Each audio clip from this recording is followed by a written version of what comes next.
Hey, I'm David MD, and this is the DAMD podcast. The views and opinions expressed on the DAMD podcast do not necessarily represent the official policy or positions of any agency or business. Now let's start the show.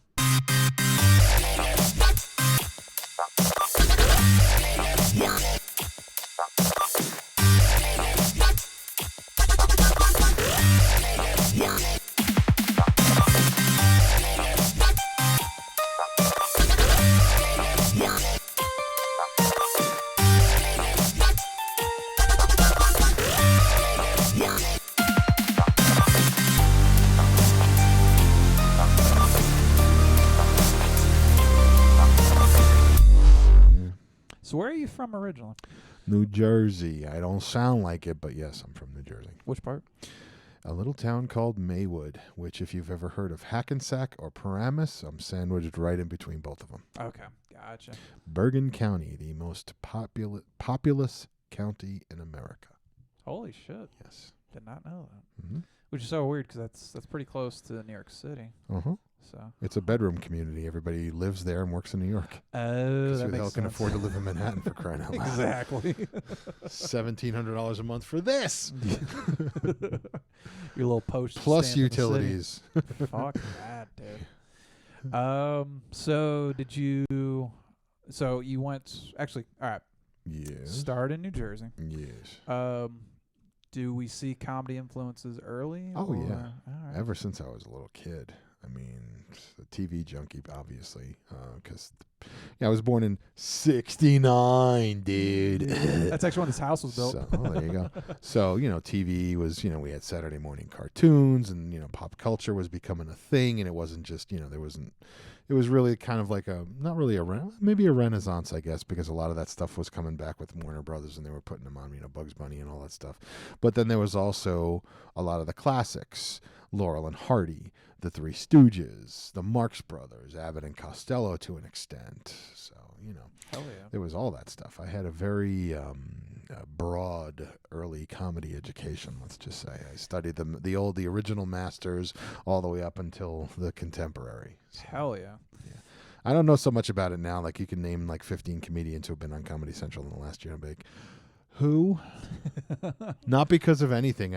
I don't watch other comics anymore because I don't want to run the risk of ever like, hey, that's funny. I might remember that one day and then write a joke and it's like, hey, Dick Burr told that joke. I know it's Bill Burr, but I wanted it to be somebody more obscure. Dick Schwartz told that joke on Comedy Central last week. It's like, oh fuck, I knew I heard it somewhere. Yeah. So I don't study other comics anymore, or at least current comics.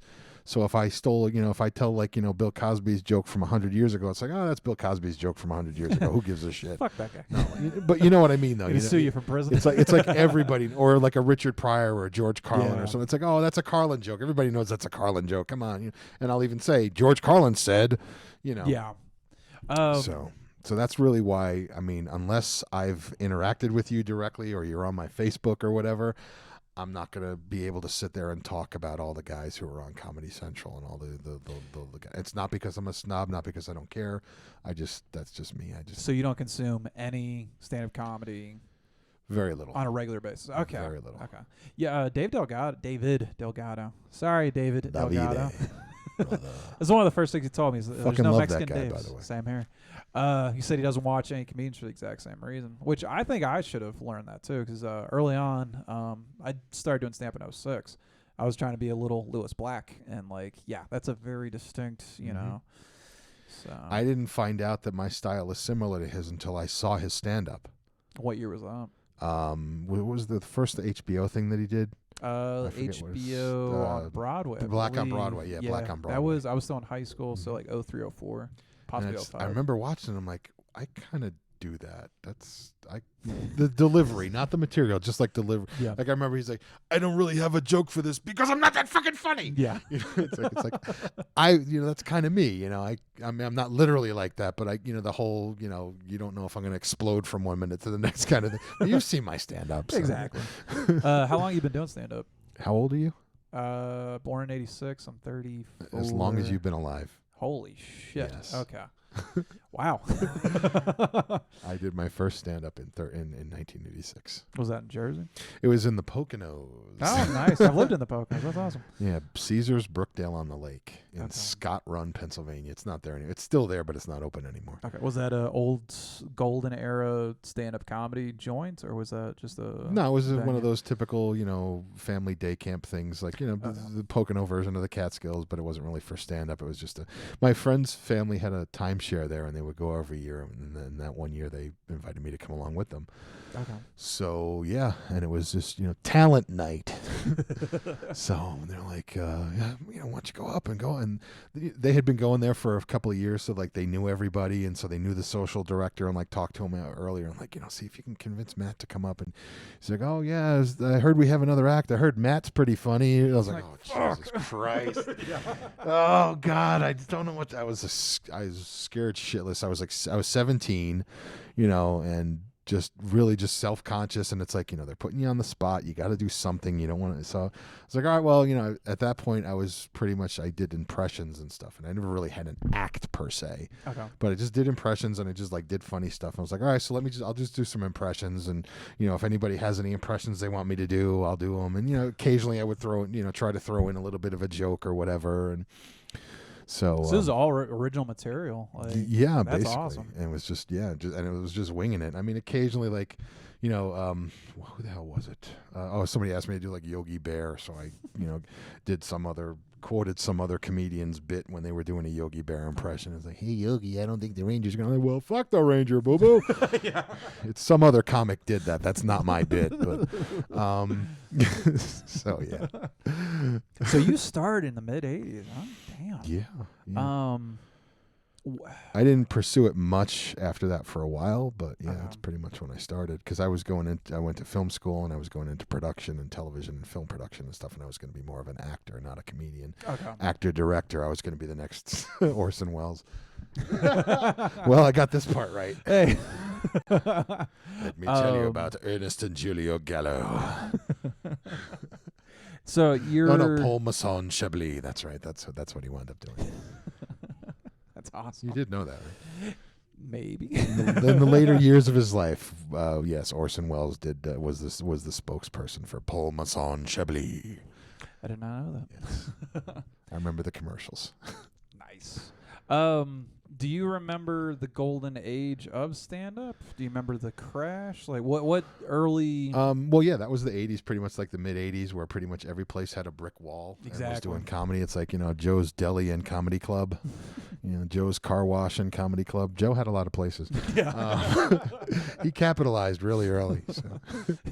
So yeah, and I do remember, and it was the typical, the comic was the guy with the tan jacket with the sleeves rolled up, and hey, I'm Real Matt G, and I bought a vowel and I kept it,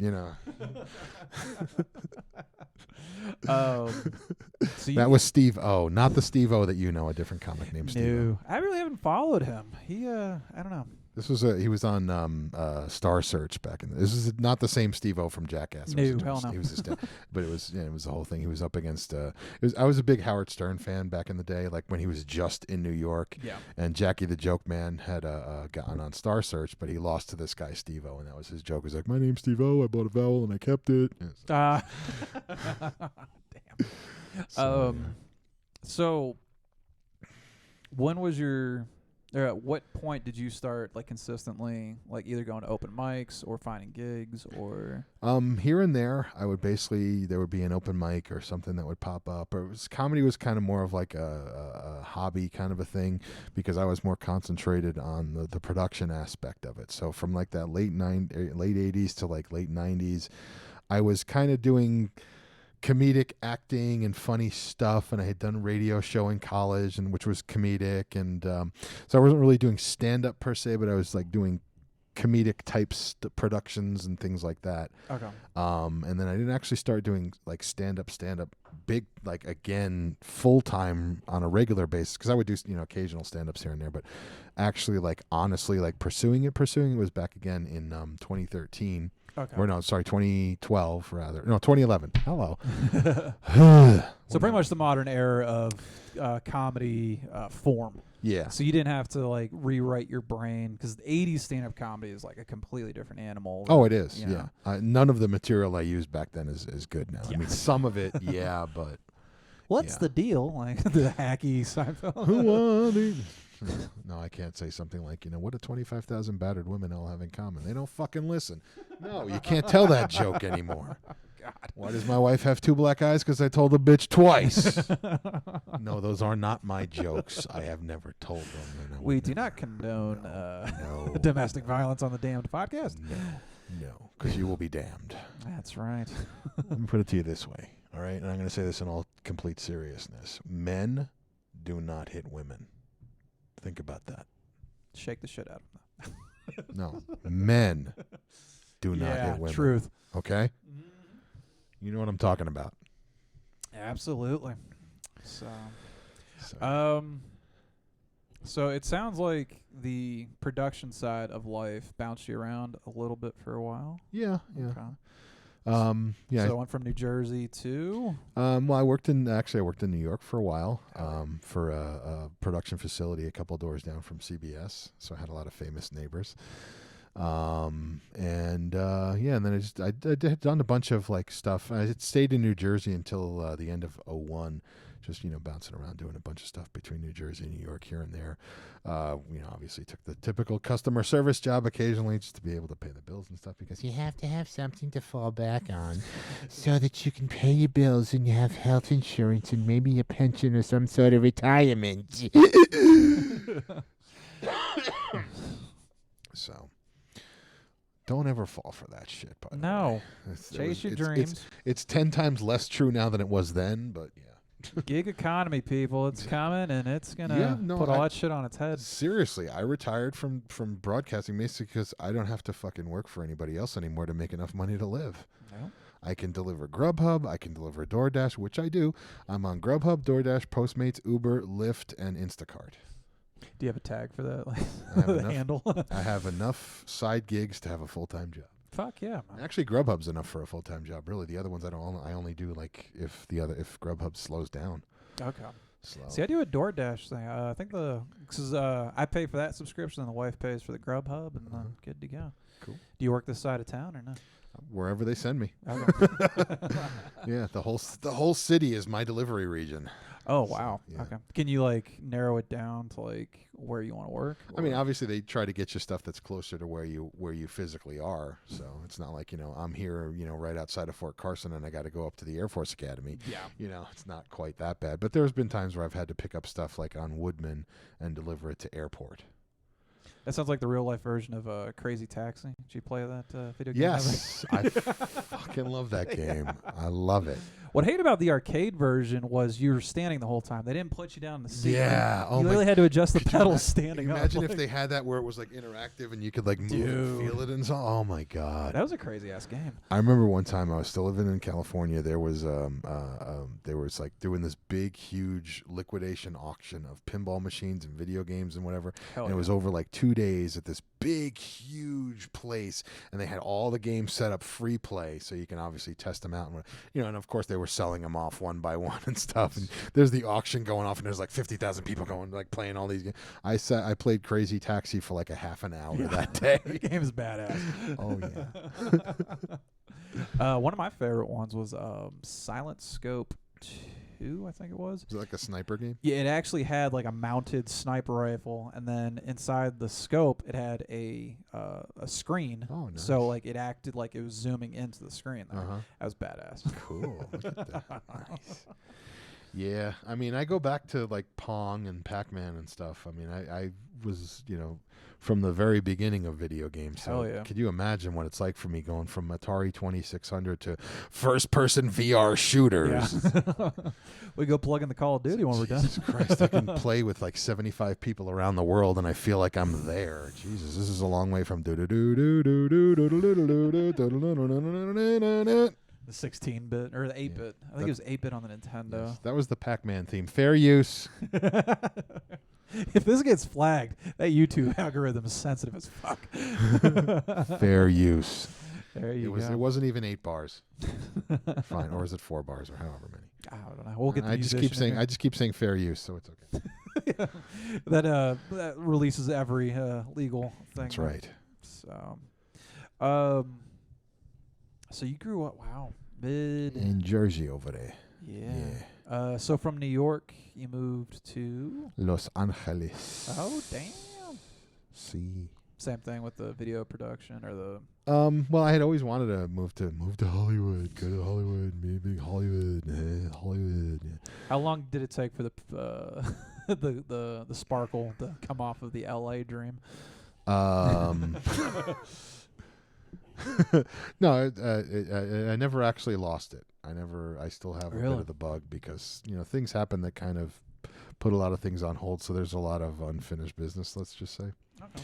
So I'm not quite done with you yet, LA. He's coming. You have not seen the last of me. I shall return.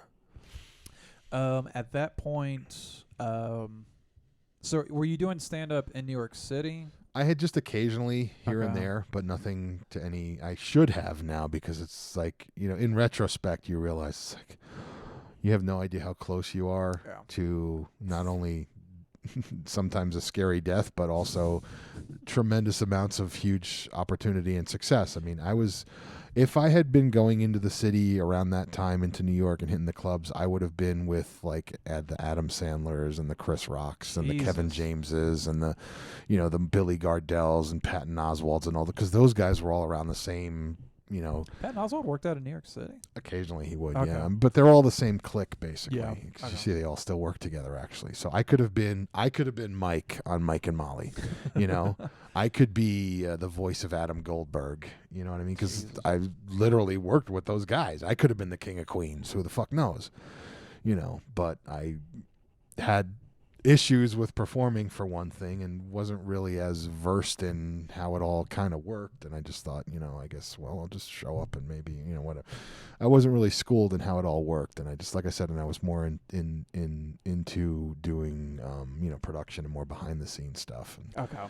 because I just back then I had a tremendous amounts of performance anxiety. Like I could still act, but I could only do like very little. Like I couldn't do stage, I couldn't do stand up because anytime more than one person was watching me and I wasn't feeling a certain way, it just got me all flustered and everything, and I just couldn't do anything, and it was just horrible. Do you still have some version of that today? It never goes away. Okay.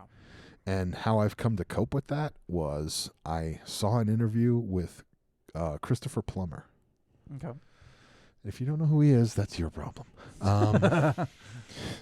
Been around forever, okay? Theater, movies, everything. And it was one of the films he had done where he was Jude Law's father, and he had just come out after so many years, and he won an award for it. And actually, no, it wasn't him. He didn't tell the story. It was when they were at one of the award shows. They accept the award, and then they walk off, and they go out into the press area. Well, he was there with the presenter, and it was the presenter that was being interviewed. It was a woman. I can't remember. I'm sure it's someone famous. I'm sorry. I can't remember who you are, but you did this and you said this, which helped me out. And what she said was that they were walking backstage to the thing, and she kind of had him by the arm so that they can kind of walk arm in arm. Mhm. And she said, I felt his arm shaking. And I looked over at him, and he was just shaking. His whole entire body was shaking. And because he had stage fright, he had anxiety. Jesus. And she's like, Mr. Plummer, I'll be fine once we walk through the curtain. And they walked through the curtain, and like that, Damn. snapped and shook it off, and it was the Christopher Plummer that everybody knows. And I'm like, Jesus fucking Christ. If Christopher Plummer shits himself before he does an interview, Yeah. what the fuck do I care if I'm a little jittery before I go on stage at the Zodiac, you know? Yeah. I mean, Jesus Christ. My big realization, the same thing. I was flipping through channels and stuff, saw Britney Spears. Apparently, she was like in the heyday, back in like 2002. She was the same way, just like damn near puking and everything. Robin Williams live on Broadway, like the behind the scenes. It shows the video. So they had a cameraman behind the curtains, just focusing on him, but it didn't actually make it to the main feed. But the deleted scenes that Yeah. show that, and he's like It was literally ISO. cussing at his producer, like "fuck you, Marty," and he's like, "Burp," like making fun of like him farting and everything because he had nervous stomach and everything. Mm-hmm. So it's like even a fucking murderer like Robin Williams is still like on the side of the stage going up in front of how many people fill the Broadway? That's like what 4,000 people Easily. and he's done that at that point 20, 30 years. Like it never goes away. Nope. So don't ever let that stop you. You're gonna be scared shitless no matter what you do. So do you get nervous with open mics, or is it more like okay, people are starting to show up for this show specifically? Whenever 2 or more of you are gathered in the name of comedy. That sucks. For me, it's every time I know my name is going to be called and I have to get out on stage. I do have that little bit of like, oh shit, with the open mics. Like, oh, okay, I got one more comedian to go. Oh god, I'm next. Because it's like, it's an open mic, so you're working on new stuff. You don't want to be like all over your notes the whole time, and then sometimes you'll think of a tag on somebody's thing, and it's like, so you got a bunch of shit going on. That's what it is with me, at least. So I have anxiety of I'm going to forget everything. Yeah. And then it's like I don't want to write everything down and be like, yeah, so the other day I was at the thing and my buddy said, That drives me nuts. Is like, okay, I definitely get this is brand new stuff, but you should at least be able to look at your notes and be like, oh, and then go right to your audience. Like, I mean, I have bullet points and stuff. Yeah. And occasionally, like, if I'll write something that's got to be, like, I do a lot of, like, word kind of, I don't I'm a wordsmith. It's a very kind of it's inspired by Groucho and Carlin and it's basically and Johnny Cash to a point. It's like saying things and there was a style of comics that used to do this, like where you talk and you say something and it's like you're going on for like 10 minutes and you're kind of doing this and it's so like if I write something that's along those lines, I'll write it out word for word and until I learn it, I'll have it right here. Yeah. Like when I do that thing, only during a global pandemic can someone drive a car slowly through a neighborhood while wearing a mask and leave a suspicious package on someone's porch and not get the cops called on them. Yeah. So that's very specific lines there. Exactly. So, yeah. So having to read off that script, more of the utility of words, the economy of words, is you don't want to pack that too much. Like you want to cut that down, take the fat off of that. What was crazy was seeing Carlin back in the day with like his long riffs, like the modern day man. He's like, up, down, uploading in my download, and he'd go on like a 4-minute tangent of just bam, bam, bam, bam, bam, and be like, what the fuck? Yep, that's a huge inspiration of mine. That style of thing of just saying stuff and just cracking people up while you're doing it. Yeah, it's fun. Having them going, oh shit, oh man. See, I don't feel smart enough to ever try to do something like I love seeing that. Like, I absolutely love George Carlin. But, like, there's a point of, like, admiring and then not mirroring. Like, I can't mirror that. You want to talk about bringing nerves up on stage. That would kill me. I'm a good bullshit artist, and I can, talk and ramble, so I guess I can kind of do it that way, I suppose. So I find it entertaining, too. We'll hop around with the questions.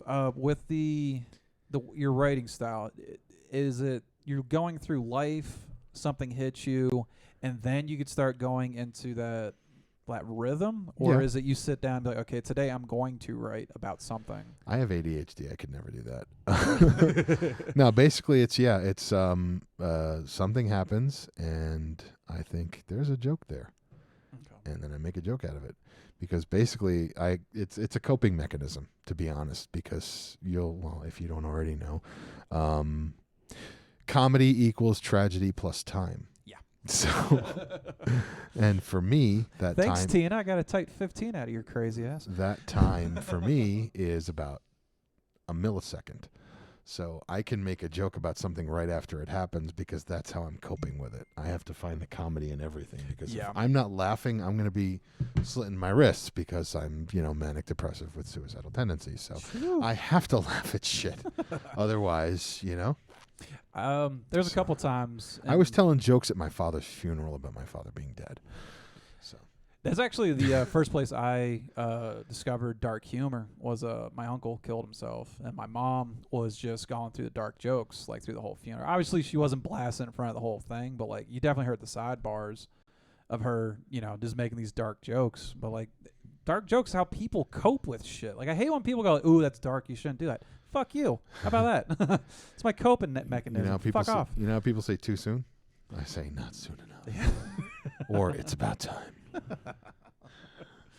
So, getting back onto trajectory of life there. When you get to LA, are you starting to do any comedy there? Not right away. Okay. I was, started working and again was trying to get into the acting thing while having something to pay the bills and get health insurance while you're trying. Yeah, so, That keeps you in your comfort zone, and you die yes. boring. Yeah. If all you do is focus on your backup plan, that's going to be your plan. Yeah. So, I was trying to get some acting work and stuff and, got a couple things here and there, but couldn't actually put the kind of time that I wanted to or should have into it. And then I went to I think it was no, it wasn't a Halloween party. It was a cookout. Well, in California, it's always sunny, so you can have a cookout in Christmas. Okay. I'm going to get you some water real quick. Keep going. Oh, thank you. And one of the people there was a comic, and we started talking and whatever, and we hit it off, and he was telling me about this little bar in Huntington Beach on Beach Boulevard, which is still there, called the Shanghai Room. And they did open mic there. And I was like, you know what? I should just come down and just check it out. And I remember actually not long after I talked to that guy, his family's house burned down. So they had a benefit show for him. So I went down for that too. But yeah, and I was just like, let me just try and dust off some old jokes and stuff. I had been writing some jokes here and there over the years and whatnot. And my wife had helped me come up with a couple of bits too. And so I was like, I'll just give it a shot. Whatever, and then I started doing the Shanghai Room regularly, and then What year was this? This was 2011, 12, Okay. somewhere 2012, 2011, 11, 12. I can't remember. I'm sorry, I have had a lot of drugs today. I'm old. I forget shit. Come on. Yeah, and then actually that was when I had started group therapy open mic, my own open mic, and yeah, I was doing things on the scene, and just before I moved here, I had an opportunity that was a lot bigger than I thought it was before I moved here, which, of course, now I'm kicking myself and beating myself across the back of the head with a baseball bat. Fuck. But So Shanghai Room, or is Shanghai? Shanghai Room, right? Yes, I got Shanghaied. That was like the first. Well, that was like where I got reintroduced to doing stand-up. Okay. Were you trying to aspire to either the improv or the Comedy Store, or was that like way above your weight class? I was way above my weight class at that point, but I was looking at it as this. I'm gonna have fun doing this. Okay. If something comes of it, yeah, great. But I make $1,000 a year and don't need to really do stuff, so I'm pretty good. So. And I just figured I would just let whatever happened happen. And I was actually doing a podcast, a live podcast on Blog Talk Radio back then too. I started doing that, and again, radio has always been a thing of mine. Well, you hear my wonderful radio voice. You're listening to the DAMD podcast. There you go. On Blog Talk Radio. My voice is actually still on a few phone systems in New York, I think. Oh, nice. So yeah, I always wanted to be the movie phone guy. Yeah, so I've always had an affinity for radio in this format. So I was doing the show on Blog Talk Radio, and I figured, if something comes of it, great. But if not, I'm making an obscene amount of money right now, so I'm fine. No, it was a good job. It was working for DirecTV in their Los Angeles broadcast center. I'm allowed to say that now. I'm not under non-disclosure anymore. And so, yeah, obviously DirecTV is a huge company, and they make lots of money, so they can afford to pay their people very well. So, I wasn't making what a union person would have made at Fox, but. Were you working a specific type of media, news media, or sports channel, or sports? Okay. Yeah, sports operations. So we were overseeing all the regional sports networks. And we would lift and place blackouts, and I could spend an hour talking about all that if you want. We'll fill the whole 2 hours with it. Now we're good. Well, basically, it's a whole thing about broadcast rights for sporting events. Certain markets can only watch certain games at certain times. Like you got to fucking explain that to me, because every time I try to watch the Patriots or the fucking Tampa Bay Buccaneers, it's an arrangement with both the local broadcast station, the regional sports network, and the main network that's carrying the event. It's I can't remember all the specific terminology around it now, but conditional access is what it's called, and it's based on the viewing area. In other words, if the game itself is sold out then you can watch it pretty much anywhere locally in that market. But if it's not, then a regional sports network has the rights to it, and if not that, then like ESPN and the big national sports network. So it's about transmission rights and stuff like that. Yeah. Who gets it's. Honestly, it's about money. It's who gets to charge the advertisers right off the bat versus later. Who makes the decision and when it comes to you said sold out venues. Mm-hmm. So like obviously like the Browns, they're not, if they ever do sell out, it's probably like last minute. Oh, we finally sold the last ticket. Oh, gee, it's we're not going to watch I Love Lucy reruns now. It's going to be the Browns game. So that's literally within like 72 hours of the game is when they're making these final 72 decisions. seconds of the game Holy sometimes. Yeah. shit. Okay. Yeah. I actually had a situation. It was a technical issue though, but there was it was a Reds game, and it was Reds, I believe Phillies, because it was Comcast Sportsnet Philadelphia. Their fiber line was severed 40 minutes before the game. Fuck. Yeah. So we had to try to figure out. So we were actually routing the Cleveland feed, or the Cincinnati feed rather, through around it to that channel on our end. And it's like, it's supposed to be, hey, we're the guys on Comcast and Philly. And it's like, we're Fox Sports Net Cincinnati. It's, there's fun shit like that happens. But yeah, we had to, when the game started, we had to watch it. And then it was called PAD, Program Associated Data. We would see it in the playlist that it was sent. So then we had to go to the conditional access screen to make sure the conditional access was there and that the blackout was in place. And then, of course, all the feeds start at 4 o'clock in the afternoon, so you could just set it to automatically do that and just verify it. Okay. But all the games last all different lengths of time. So, the Reds are done in 2.5 hours, and is it over yet? Is it over yet? Is it over yet? And thank you, and that's the end of the broadcast. We'll see you next week, okay? Push a button. Oh shit, the Browns are done. Oh fuck. Oh my God, this game is on 5 different networks. So there's a lot of, a lot of hair on fire that nobody ever sees. Yeah, takeoff and landing are the big bitch of it. And it's a lot like air traffic control, except if I fuck up, nobody dies. Yeah. Except for the advertisers from they just lose heart attacks. They just lose a couple of bucks, and you see some black screens, but there's no big huge fire and nobody dies. God. So 1 second. So it's a bit of a challenge. I used to describe it as juggling flaming chainsaws on full speed while riding a unicycle over a tightrope across a ravine of hungry alligators. But no pressure. None. For 12 hours straight nonstop, by the way. Like, I would listen to people talk about, I was at work and I took care of this and I did that while I was at work. And how are you able to do anything but work at work? Jeez. If I take my eye off of the screen for 10 seconds and this one decides it's going to freeze, and if I don't look at it and see that it's frozen, I'm screwed. Yeah. If I'm out taking a dump or having a cigarette or something and the feed dies, I'm screwed. If I'm sitting there, with my back to the screen, like if I'm supposed to be watching this screen and I'm sitting here and it's like got the completely wrong thing on it, and I'm like looking at my phone over here, and somebody walks in, and no. I switched it on you. There you go. See? Yeah, and my boss comes in and sees that, I'm screwed. So, yeah, no, thank you. Were you in the industry when the Headspace guy hijacked, I think it was a Cleveland feed? Captain Midnight you talking about? Captain Midnight? Took it HBO or the Max Headroom thing? Max Headroom. That's where I was looking for. That was right before I got in. Okay. Well, right in the beginning. I started in '88 in television. Were they all like shook? Were they talking about like that was the big one? Like, we don't know where the fuck that came from. No, it was just that happens a lot more often than you think. Oh shit.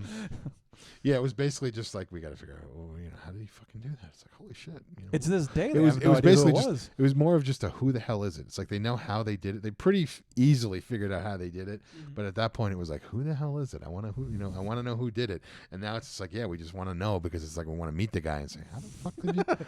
You set like broadcast history, like doing that. How the fuck you did? Yep. The first one was Captain Midnight. You know about Captain Midnight? Nah. Oh, Google Captain Midnight, boys and girls. No, it was in Florida, and it happened on HBO. It turned out to be some guy who was like a satellite dealer or something like that. Basically, he hijacked the HBO signal and interrupted the broadcast. First it was static, then it was color bars, and then it was like this Commodore 64 lettering. Dear HBO, $12 a month? I don't think so. Something Captain Midnight. And then logged off. And Holy shit. They caught him. He's still around. What kind of legal ramifications? Like, It's a federal offense. really? Yes, the broadcast airwaves belong to the taxpayers. They are a federal public trust. Wow. Yeah. We're learning stuff today, ladies and gentlemen. Yes. Yes. Federal offense. Federal. It is a public trust. So much like, Yosemite National Park and Fort Knox and all that shit. That is how serious the government takes the airwaves. Holy shit. Yep. So as much as like all these big corporations think they own it, they do not. The taxpayers, baby. God damn. Mm-hmm. One of the questions I'm asking a lot of our less tenured comedians was describing your first time on stage. But I'm realizing We already did that, didn't we? Well, I'm realizing that you were in New York and L.A., which is two entirely different markets, especially in the time that you did it. Did you feel a different kind of pressure, a different kind of vibe, was there a difference between performing in New York and performing in L.A.? A little bit, but that was just more of like just the same as like, living in New York and living in LA. It's just, just kind of like the way the people are. There's just a little bit of a different, and I'm not saying this to be negative, but it's just cultural differences, regional cultural differences. It's like, when you're from Texas, you say y'all. When you're from Chicago, you say yous guys. Okay, so it's more of a vernacular thing. Okay. Well, I mean, that type of a thing. It's not like, they're all friggin', granola eating, surfboard liberals in New York and bunch of pizza swilling pasta heads and, We should take a second to talk about New York pizza. There's nothing to say. There's nothing better. Yeah, The only case fucking closed. The only true, there's no one true Scotsman fallacy in this. No, one true pizza, New York. Yeah. Period. Original. Sometimes in New Jersey. Ray's, not original. Original. Famous Ray's. It's Ray's, famous Ray's, original Ray's. There's a whole bunch of, but Ray's is the original. Not to plug them, but how do you feel about Fat Sully's? That's about as close as it gets. Have I been there? I don't think I've been there yet. How long you been here now? It'll be 7 years in July. Get the fuck out of here. Sorry. That's where you need to go from. I'm sorry, I'm poor. You need to go from. Oh yeah, that's the truth. Those motherfuckers. That expensive. $17 would do me a lot better buying a thing of chicken and steak and stuff. Truth. Well, the next time we're out doing comedy and everything, because I think Bar K is about 2 or 3 blocks over.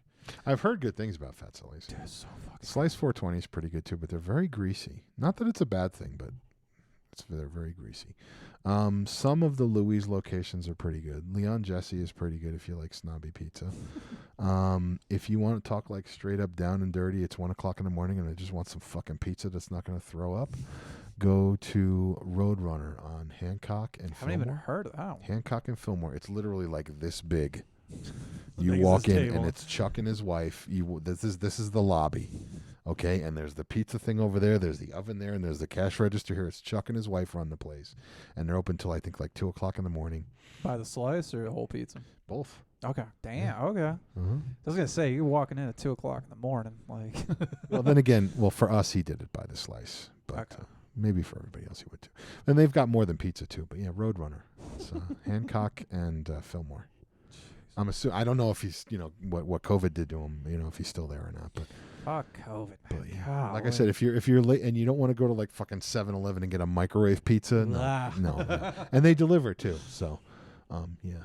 And you would know because you're on what, 2, 3, 4? Well, I knew this before I delivered, but yeah, still. Yeah, so. I'm a kind of a foodie. It's still there. I have a Facebook thing called Fat People Know How to Eat, where we recommend local mom and pop type places. I just haven't really done much with it in the last few years because of being broke. That whole thing. Yeah. I can't afford $75 every other day. Sorry. Fucking hell. Well, you're gonna eat. You're gonna eat. So in retrospect, how do you feel about the New York scene? Like, did you oh God, kind of a rough scene, or is it like fuck, I'd go there tomorrow? I grew up there, so Okay. I mesh well with people from there because they're my people. Truth. So and this again, not a snob thing, not whatever, not an elitist, whatever, but New York's not for everybody. No. And I'm not even talking about comedy wise. I'm talking about in general. It's not for everybody. There are people who will get eaten alive in 72 hours in New York. That's not to say that they're bad people, but This is a different tool set of living. yeah, New York doesn't fuck around. New York doesn't have time to fuck around. Okay, that's what people say. People always used to say to me, "You're so real." Like, what do you mean I'm so real? I don't have time to be anything else but real. There's no sugarcoating. I like your style. What style? I'm just am the way I am. I don't fucking bullshit. I don't mince words. You know, if I got to say something, I fucking say it. You know, we're not exactly politically correct. We're politically direct. We're blunt. Oh, I like that. Politically direct. Yes, it's like I don't I'm have writing that one down. I don't have time to sit here and try to figure out what the fuck you want to hear. There's something I have to say that you need to hear, so you're going to hear it. There's something that has to get done. I'm going to fucking do it. Get out of my goddamn way. You know? And if you're not used to that, and people would say, like, you know, everybody's like right in your face. They're right in your face. It's like, no, you're in their way. Yeah. There's 8 million people on this fucking island. Yeah. Get the fuck out of here. It's like you just, you know, there's a whole different energy. I mean, I remember when I used to work in Manhattan at the place on 57th there, and I would take the bus in sometimes, or the train or whatever, and I'd walk out of the Port Authority or from Penn Station, and you just feel it, and you catch, and you start to breathe with the energy of the city, and it's just like, and that's just the way it is. And if you don't tune in, you'll get stomped. Yeah. Quick. My first exposure to New York, I was in my late 20s, and like I've always heard bad things. My mom I guess she was there back in the 80s once, and she's like, "Oh, terrible city and shit." Yeah, big deal. I got my car broken into once too. But like, for me, I love the vibe going in there. Granted, I've only been to New York maybe half a dozen times, but like, you're right. There's like an energy just in that concrete, like, and I liked it. I know a lot of people with like my background moving all the time, like, because I've mostly been suburban and rural my whole life. Like going into that, like, because I knew in order to really succeed in comedies, you're gonna have to embrace that suck anyway. But like when I came into it, I was like, there's really nothing for me to adjust to on an energy vibe. I'm sure if I ever do move to New York, the housing market, like something's gonna fucking like catch me off guard. Like I love that vibe. How'd you feel about LA? Was it the same thing where you feel like you needed to get on a wavelength, or? Yeah, and it was actually a lot easier. It's definitely was. I don't know that it is so much anymore, but it's a lot more laid back. And I noticed people were a little friendlier, not so much phonier, but definitely friendly. I noticed a lot of people would like on the street would greet me and stuff, and that was like never happened. You know, I'd be like walking, hi, hello, you know, nothing made, just, you know, hi, you know. Yeah. I was like, that's kind of weird, you know, and yeah, and then I do notice that, and a friend of mine pointed this out, and he had lived in California for many years too. He says, we're spoiled out here. I was like, what do you mean? He says, well, it never really gets below like 50 degrees. Not really a hell of a lot happens, so we're spoiled out here. So the littlest thing, and it is true, the littlest thing, people are, I don't want to say they're a bunch of sensitive pussies, but, you know, it's like the worst thing that happens to you is, you know, dad got you a 58-inch screen instead of a 55 or instead of a 62-inch.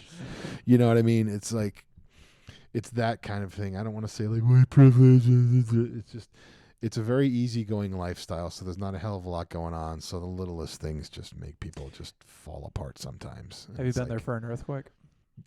Yeah, within a couple of days. Oh shit! I didn't realize it shook that much. It doesn't shake that much, but it's not like I remember when I was a kid, there was the episode of Laverne and Shirley where they moved to L.A. and within like 2 minutes they have an earthquake and like the beds are rolling around the room and they're playing Swing Low on the radio, and you know. And then there was like that movie Time Code where like every 10 minutes there's an earthquake, and it's not quite like that, but they are frequent, but it's not like, you know, you're sitting here and all of a sudden it's like. You got a memorable earthquake story, or? Well, everybody remembers their first. I was in my first apartment. I had moved there in January, so it was April. And I was sitting in my living room watching TV, and I started to hear like a, and it sounded like a helicopter approaching from like, and just like a big, like not a military helicopter, but like a big, like a one of those ones, like not quite a traffic helicopter, but not quite a military helicopter, like one of those big beefy ones. Okay. So I thought that was what it was, and it was just coming in kind of low, and then, you know, because I started to kind of like feel a little bit of vibration, and then all of a sudden it starts to become more of like a rolling kind of a thing like that. And I was like, well, shit, that's an earthquake. Holy shit. Like, oh, that's kind of cool. All right, yeah. And it's not what you think. It doesn't shake. It kind of rolls. It just kind of, you know, you're back and Yeah. forth, and it's like you're on a waterbed almost. I was in Virginia as an HVAC technician. This had to been like 2009, 2010. It was in the news because Virginia barely it gets them. As an HVAC technician, I was above the ceiling grid of a building. Oh, shit. So yeah, and like I'm on like the catwalks and shit, and like I think I had to take a picture. Hoping to God the lag bolts hold. Yeah, I was taking a picture of a unit, and like same thing where I didn't hear anything. It wasn't big enough for it to be like going through the tectonic plates. Mm-hmm. But like all of a sudden, like everything's shaking. I'm like, who's fucking? Because I'm thinking like somebody like is out of view, like shaking like the ceiling grid. Uh-huh. But like I don't know if you've been above the ceiling grid, how it has those hanging like wires, Yep. like everything, the unit, like I'm like, what the fuck's going on? So I get downstairs, had no idea what it was, and I get back to my office, and there's like, yeah, it was an earthquake. Like, oh, it's fucking weird, man. Like how some of that shit just like comes up on you, man. It sneaks up, yeah. I remember one time I was at a Chinese restaurant, and in the middle of the restaurant they had this big wood glass hutch with all kinds of like crystal and stuff, and it's like you start to hear Yeah. and like the whole wait staff just beelines for it and like grabbing around and hanging on to it. They're better people than me. I'm over the door frame. Fuck y'all. I know, right? My mom was telling me we used to my dad was in the Army, and my mom worked at a officers club at one point, and apparently the officers club used to be a plantation like mansion, and apparently it was haunted, and apparently somebody was cleaning dishes or something. They had all of the glassware, you know, with like you can put your wine glass up and everything. All of a sudden shakes. Everything crashes and the windows fly open because of the wind and all that stuff. I'm like, okay, that's kind of hard to explain because I'm an atheist, so I got to be like, there's got to be some scientific thing to it. So that had to been fucking terrifying, just seeing all that glassware. Oh, hell yeah. Like, it's one, is like, I don't want it to kill me, and two, I'm liable if all that breaks. So maybe I should just let it kill me. Yeah. Just put my head under there. And it's like his jugular was sliced by a glass, but nothing landed on. Well, somehow it happened. Just cut. Oh man. Yeah. So what got you? Is it from LA to Colorado Springs? Yep. What got you here? Well, after what was it, 12 years or so? I just things were kind of like not working for both of us, for my wife and I at the time. We felt like we were just kind of spinning our wheels. And it was just time to do something. It's like the dream is dead, I guess, because we couldn't do it in LA anymore. And she had gone on this trip. She had spent the whole summer and traveled around the country. And she came here because her friend was stationed here with her husband. So she spent a week out here, and she's talking to me and she's sending me pictures and stuff. I was like, oh, that's nice. Oh, that's nice. That's nice. She's like, oh, look at all these houses they're building and this and that. And then we had found out about Amendment 64. Where they legalized pot, and they were going to take the money and build schools and fund education with it. And we're like, okay, well, California just laid off 80,000 teachers, so that wonderful little teaching certification that you just got last year is pretty much worthless because the market's flooded. 80,000? So I'd rather you not have to work as a cashier at Walmart like I had to do for a while, and actually let's look into Colorado. So there was a job fair for charter schools. And DirecTV had their facility in Castle Rock at the time, so I was going to looking at a job transfer, and she had, we had come out here for that for the job fair, and I started the process, and then I don't really get into too many details because I don't want it to sound like sour grapes, but things happened, and I was released from my services at DirecTV because of things, and but then she wound up getting a job at a charter school here in Colorado Springs, so we're like, well, fuck it, we'll move anyway, and I'll find a job when I get there. They got TV stations. How hard can it be, In and a dying market. I'll get into production or whatever, and I'll just I'll do my own thing. So I wound up getting a job at Fox 21 a couple months after moving here, so that wasn't a big issue. And so that's here I am. Nice. I'm not going to get into like all the other stuff, but here I am. No. All right. So you're here. What year did that happen? That was 2013, July 2013. 2013. You jump right into the stand-up scene, or were you getting your life situated first? Actually, my first week here was the same week of the Loonies open mic. So very nice. so I went and did the Loonies open mic that first week. Then kind of really didn't do much because I didn't really know much about it, and it's just me. I didn't know anybody, so I was like looking on Facebook and seeing what was what and trying to figure out. And then I found the Zodiac open mic, and I started going to that. I think it was actually that following February that I started going to that. Okay, this is February 14. Yeah. Okay. Because like my wife had gotten sick a couple times between there, so I was focusing more on that kind of stuff. So, but yeah, that was when I started. And I started going to the Zodiac every week, pretty much.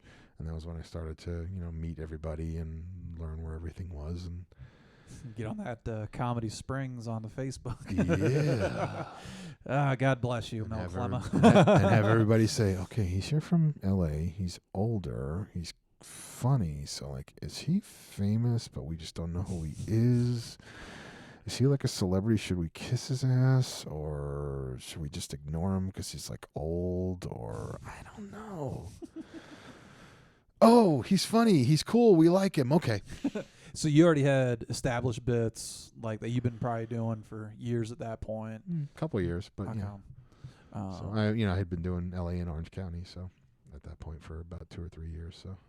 So when you show up to a new market, to a new scene, do you gotta like show what's up first? Like, all right, I'm gonna bring my A game, and then I'll come to an open mic and do open mic material, or I would think so, yeah. I mean, you definitely want to put your best foot forward. Yeah. And they've never seen you before, so they don't know how many times you did that dick joke. So, yeah. So you feel like you got to do that too, huh?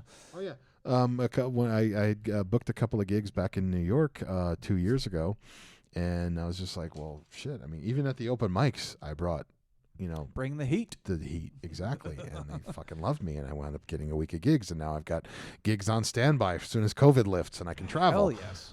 I got 3 places that are ready to book me. They're like, when are you coming? When can I? So That's awesome. So yeah. How many times did you perform at the Zodiac before it wrapped up? Well, you said this is 2013, 14, Yeah, so you had years. I was going to almost every year or almost every week. Nice. I mean, I didn't go for a while. It's one of those things where you go for a while, then you don't go, then you go and you don't go. So yeah, but pretty much every week since 2014. So I went to the Zodiac the last month before COVID shut them down. I was like, I kind of like the vibe here. I was there twice. Had a family emergency the night I was going to go up for the first time. I stepped off stage there and took my wife to the emergency room one night. All right, something's with the Zodiac here. Don't show up if you're married. She was sick already, and it was one of those where it's like she had a relapse and had to be brought into them. So oh shit. She's like, "Are you on stage yet?" I'm like, "I'm about to get on." She's like, "Well, get home." It was just the open mic, so yeah. So I did minutes. my set, walked off. Did my set, walked off. So all right, later. Yeah, me it was my wife. She had. I think she passed out or something like that. And, she just was doing activity that was above her weight class, and she's like, I'm like, all right, well, I guess my first time on stage will be next week. And it literally closed the next week. It's like, fuck.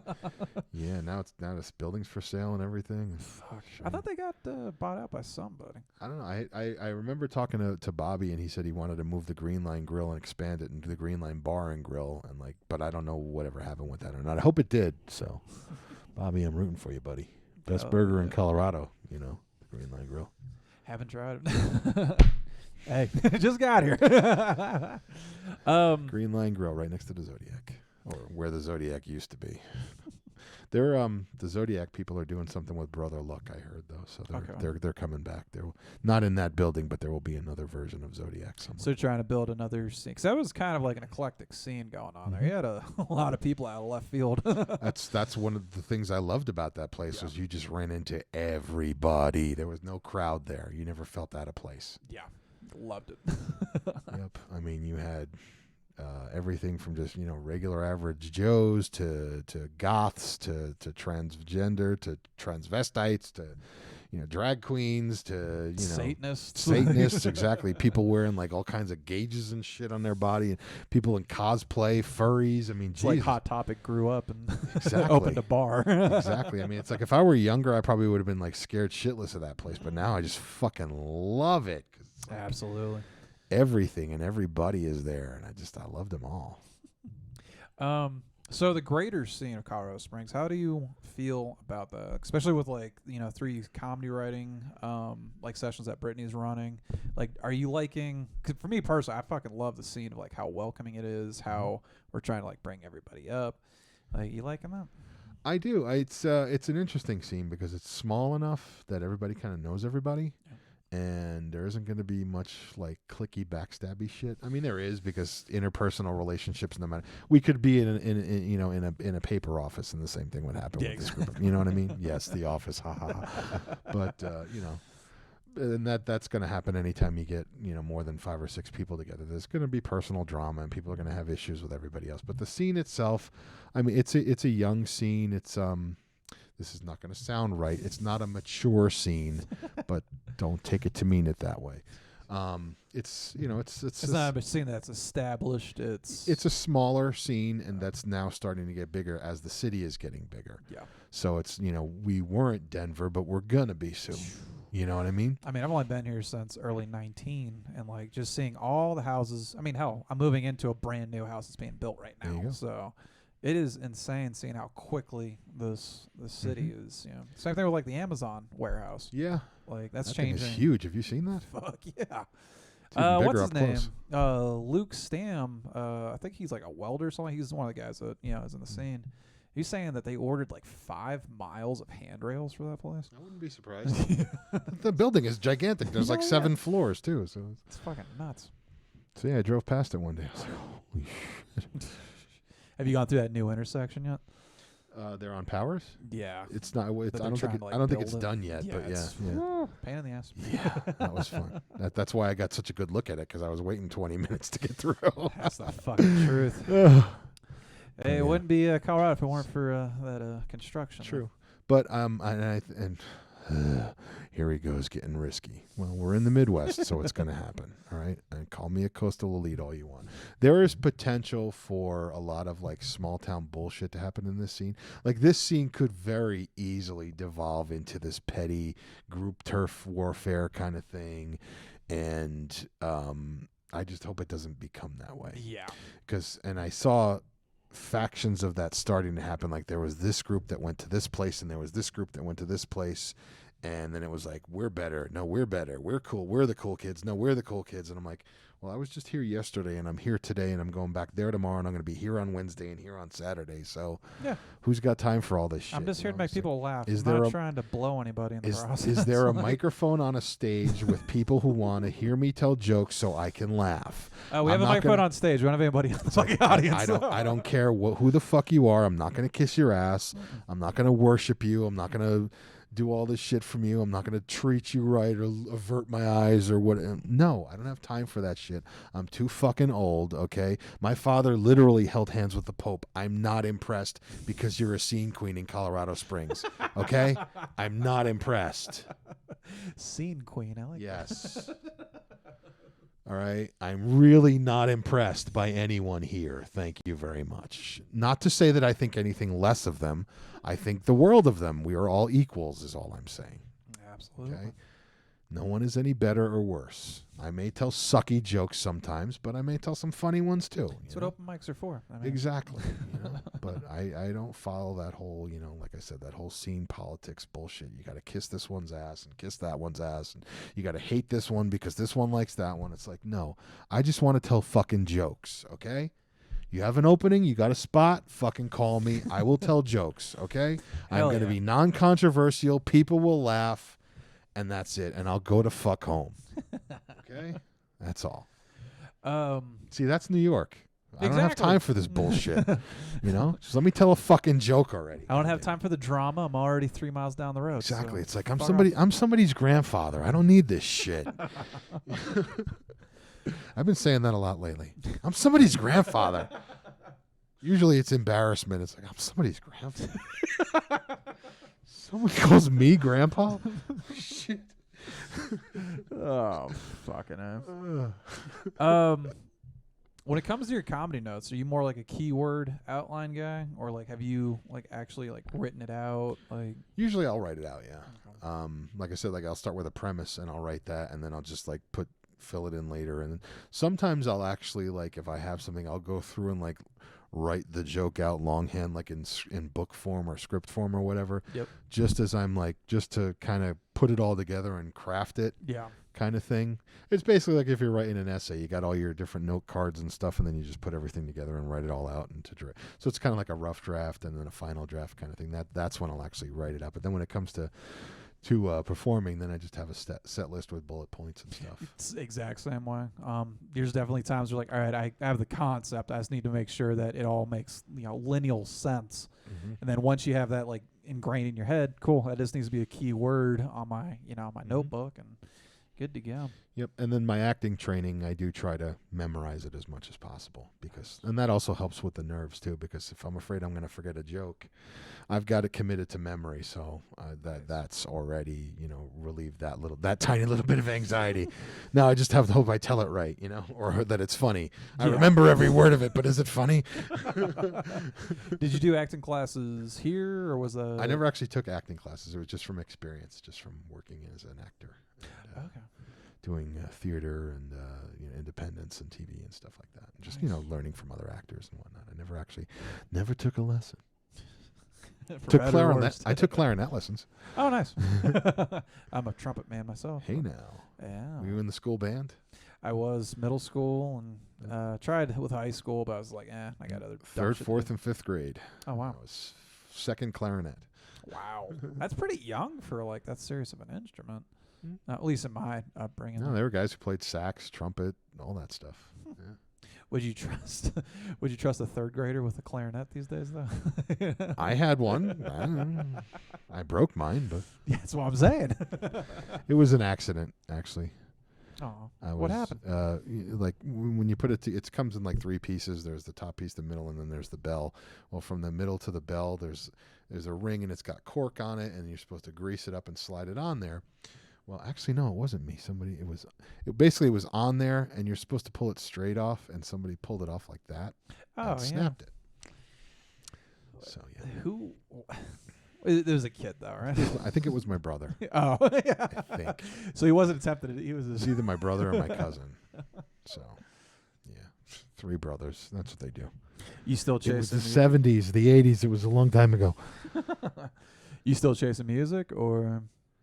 Playing? No. Listening? Yes. Nice. I mean, I wish I always wanted to be able to like play guitar. Actually, I always wanted to be able to like sit down at a piano, pick up a guitar, sit down at some drums, and just be able to like play something. Not like this virtuoso kind of thing, but just hey, can you play the piano? Oh yeah, let me sit down and just noodle something out, or oh, give me a guitar. I know, row your boat ashore. Sure. Nice. I just always wanted to kind of have that thing. Never did though, but I can still read music. Okay. And I can keep the beat. Hell yeah. Well, you learned that before. That's right. Actually, you played us out for the Bomb podcast. Right. You want to play us out now? You want me to beatbox you out? And I'm not even known for beatboxing. This is just shit that I'm doing. Like I said, I'm gonna grab the audio, like make that your intro, and you do the cold open. I'm telling you, 3 seconds for the cold open. So everybody's like, "Oh my god, I got to see this shit," and then they got to watch through the whole thing to find. Telling you, man, clickbait, baby. There you go. Yeah, I got to talk to you offline on trying to get people's attention, pulling them in. But that was what, $25 an hour? Mm-hmm. There you go. I might make an exception. Oh, I appreciate $22 an hour. Friendly discount. 3 hour minimum instead of 4. Oh, man. Alrighty. Well, how's life? Well, let me tell you. It's bittersweet right now. Yeah. 2020 has been a kick in the balls. Yeah. I mean, the best part of the fact is that my daughter and granddaughter are home with me now, and I have them here. So there you go. my babies are home. And I guess we'll just end that on a positive note. Your babies are home. My babies are home. There you go. Matt G. That was 2 hours. Nah, it was an hour. I just feel like we're kind of like, Oh. unless you want to fill it. I don't know. We can talk about it. I can keep going. I got plenty of stuff. It's all good, man. Okay. Oh, What you got? We'll take a natural stopping point, or we can keep going. I don't know. I could tell comedy stories. I can tell all kinds of hijinks stories. What's your favorite comedy store? Oh, yeah. We forgot to talk about my favorite time on stage, actually. Oh, yeah. Fuck. Best time on stage. Best very last time line. on stage. What's up God with damn. that? I'm building my my stand-up or my podcast hosting skills here. God dang it, Bobby. God, this guy's a rookie. Anyway. All right. Like and subscribe and see if he gets any better. I don't know. And then I could say, yeah, I was on one of the early ones that nobody fucking watched. I'm disappointing 15 people that probably aren't watching in the first place. That stopped watching about an hour ago. Yeah. They would have been done at 6 minutes, 30 seconds. But yeah, no, my favorite time, my best time on stage, it was actually at the Zodiac here in the Springs.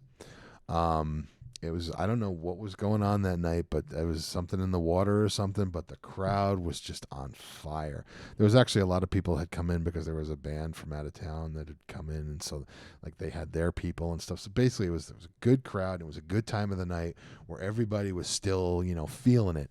So I kind of fed off that a little bit. Fuck yes. And I remember Melody Clemma was on a couple of acts before me, and she had done this bit about things that aren't around anymore, and she mentioned hanging up a phone.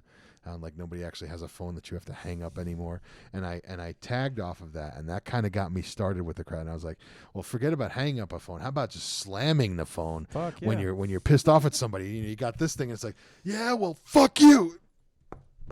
Break your own Damn it, finger. Damn it. Or if you try to slam it down, it's like, oh shit. That cost me You gotta $1,000. pay some kid 8 cents an hour to build a new one, And so like that had gotten the crowd going, and I was just hitting it, bam, bam, bam, bam, just firing on all 12 cylinders, seriously. Hell yeah. And then I did my big closer. This is like my big fucking. It's called when you buy my album, it's called Morphine Enema. And it was a huge closer. It always like fucking not, and it's just because that night, because I was already in a groove. I mean, I really felt like I was in an HBO special. Fuck yeah. Like that's how the crowd is just losing it, just laughing. I mean, peeling the fucking paint off the walls. It was, and I'm not that funny. It was just a really good night, and I mean the bit was funny. It was whatever, and it was believe me, like I said, I'm not that funny, but I'm pretty funny, and it was pretty good that night. And it was just everything. All the stars lined up, everything just happened. And I remember I get off and the crowd's going nuts, and I go backstage and I had to like stop and catch my breath. Fuck. Because I was just so all hopped up on it. Wow. And they were like still clapping for a little bit, and then there's always like a bunch of time between when the acts go on and whatever. Yep. So I come back out from backstage, and I'm walking down the ramp there, and I got a curtain call. They start clapping for me again. Get the fuck And like out of some here. dude comes running up to me. He's like, "Oh my God, you're the funniest person I ever seen at this fucking place. You got to be playing at the Pikes Peak Center. You got to call Jenny down there tomorrow and tell her I said you need to be up here." And I was like, Holy. I'm not that fucking Fuck. funny, dude, but thank you. And I rode that high for weeks. And I'll never forget, though, I did that same exact act at the Dab Lounge 2 nights later to crickets. Yeah. That's what we live for, though, is that one fucking just knock it out of the park fucking night. And I mean, delivery and everything was identical and everything, but it was the Dab Lounge. So everybody, it's just a low key crowd, unless you're Aren't they doing all like, high as shit, too? well, yeah, and unless you're doing like sounds and like weird, funny, funky, like Gen Z type stuff, they don't really pay much attention to you. So, and like I said, crickets. Fuck, dude. Is that still open, Dab Lounge? No, they closed. They're going to be the Deep Dish Lounge now, a pizza barcade. Still green friendly craziness? Nope, none of that. Getting rid of it. Sweet. Yeah, because he's sick and tired of all the BS that he's had to put up with for having that place. I could imagine being a bar owner, especially with like comics, because we're all like neurotic at times. Like, Well, it's worse being a cannabis club owner. fuck, that's what I'm saying. Yeah, So, that's fucking terrible, man. but yeah. So, yeah. I have one story like that, and it wasn't even like you were saying, like, oh my God, you got to be like, go to the city venue. It was I was at the Flying W, and mostly, comedic civilians were never there. It was always the same 5 guys that you've seen their bits fucking, for many times. Yeah. And I went in with the intentions of doing brand new material, but then I saw all these civilians. I'm like, nah, not doing that. But yeah, went to go do just brand new material, and I was like, nah, fuck this. I got civilians here for the first time in months. I'm gonna like get my A game up there, and it was just really good, applause, like all this, that, and the other, and did almost the same material like the next week, and just fucking a fart in church, like nothing. And that's just the way it is. Yeah, that is literally just the way it is. Sometimes you just have an off night. Yeah, and then there was a couple of times where it was all me, and I was just stinking up the room, and it's just like, I ain't blaming anybody but myself on this one. I hate because those the crowd nights. was fucking awesome. I sucked. Yeah. I stunk on ice. Oh my god, that shit sucks. And it was at the Zodiac too, so it's like, come one, come all. Like, you sure you want me to play the Pikes Peak Center after this? Come on, man. I do Pikes Peak Cemetery. This So, but it happens to everybody, all right? Yeah. Are you a basketball fan? I'm not. I'm a UFC, football occasionally, and Formula One. Okay, well, I'm not much of a sports fan aside from New York Rangers hockey, but okay. You know who Kobe Bryant was? Oh, yeah, I've heard of that fellow. Yeah, well, do you know he missed more than half the shots he ever took? I know. I did not know his statistics, but yeah. 54% of shots he missed. Fuck. Yeah. You know how many times Babe Ruth struck out? I don't specifically know the number, but it's a lot. Yeah. A lot more than he scored home runs.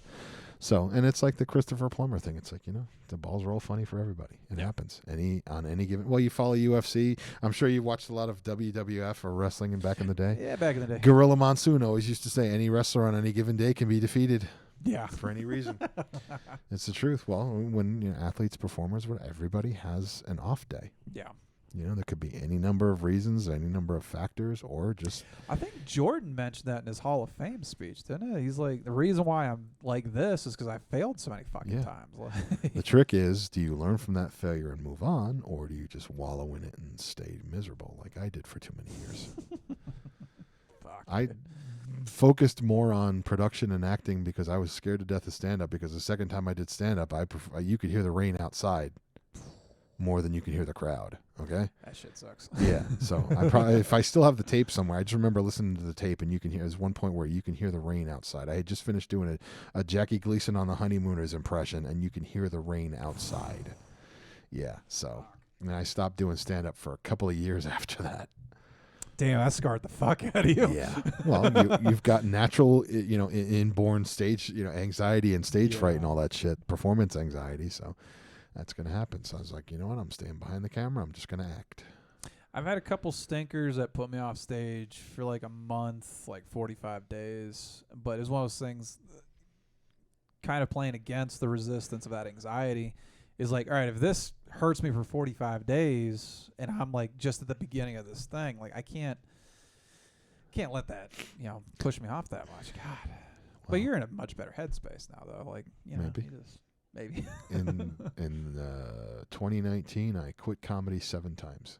Shit. No, but you know what? Nobody knows about it because I only quit it up here. And you're laughing now. Talk to me in 10 years and tell me how many times a month you quit comedy. Yeah. Yeah.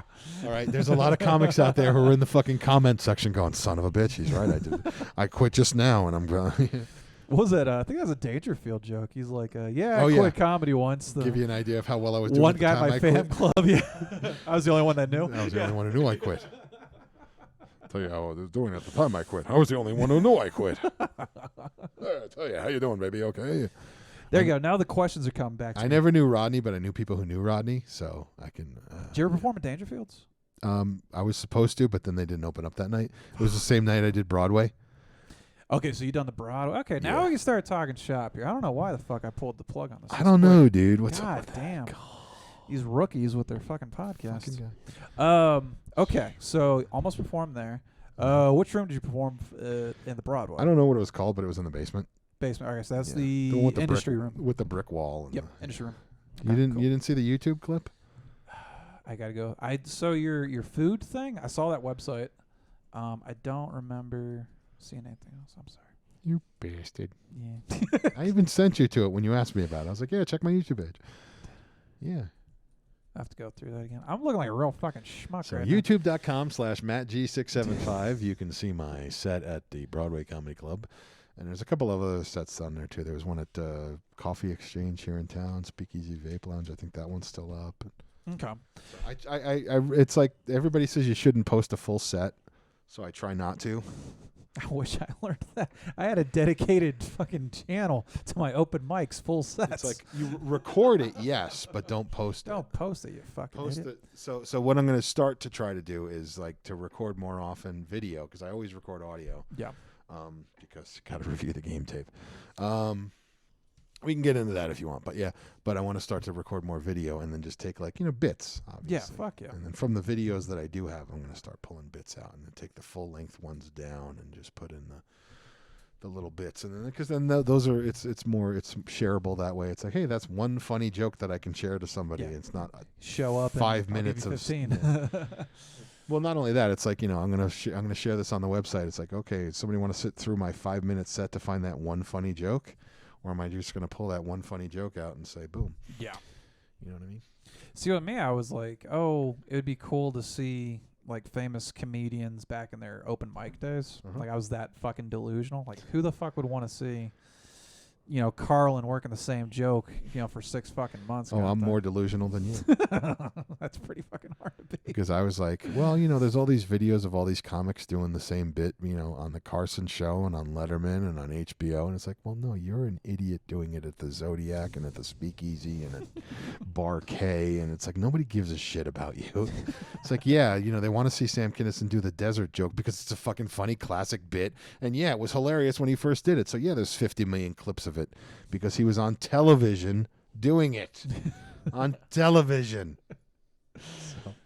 So with your recording, you're pulling it straight off your phone, or are you using different device? Bad bar right here. Okay, so are you putting that in your pocket? Are you putting that Sometimes in it's the in my audience? hand. Sometimes it's in my pocket. Sometimes it's on the stage or on a stool Okay. on the stage kind of thing. See, for me, the camera that we're recording on right now, that's basically been a dedicated comedy phone for Mm-hmm. 2 years now. Put the tripod up, and because I know a huge majority of smart comedians, they always record the audio. For me, I was like, well, half the presentation for stand-up is the physical, instead of the audio. So Mhm. I've always always recorded my sets that way.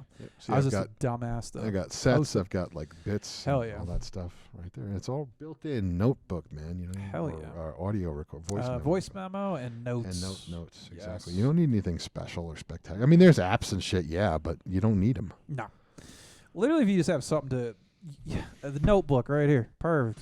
I have my notebook that I'm always carrying right here. And sometimes some people have like little digital recorders or whatever, and some people, I just feel like that's really 2007. Like, pretty much every phone now has a memo. Hey, I go back to the micro cassette recorders. Fuck okay? yeah. Write the joke about, and then write the joke about. Did you ever watch Dirty Work? Yes. Note to self. Yeah. Blow up doll, not as fun as advertised. He used to do that on Saturday Night Live all the time too. The note to self. So we're talking about Dangerfield. Yeah. One of the big questions I've been wanting to ask. I really need to. He's one of my early influences too. Big yeah. time influence. What I love with him is his economy of words, and it's so weird to compliment somebody that's cookie cutter, but like if I give a Rodney Dangerfield joke to anybody downstairs, they'll hear the rhythm of it, and they'll know 100% that's Dangerfield. Well, right his there. cadence, yeah. Yeah. With that in mind, who would be on your Mount Rushmore of stand-up comedy? Wow. Stand up? Yeah. Okay, because I would have a few Mount Rushmores. Okay. I'd have stand up and I'd have radio and movie and television. Okay. Okay, give me a second here. My Mount Rushmore of stand-up comedians.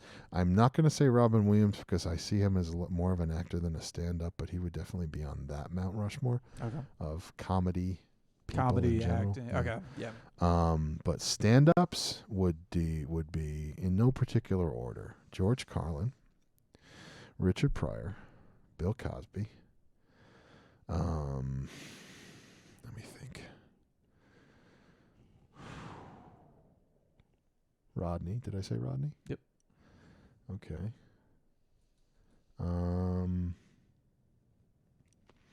Yeah.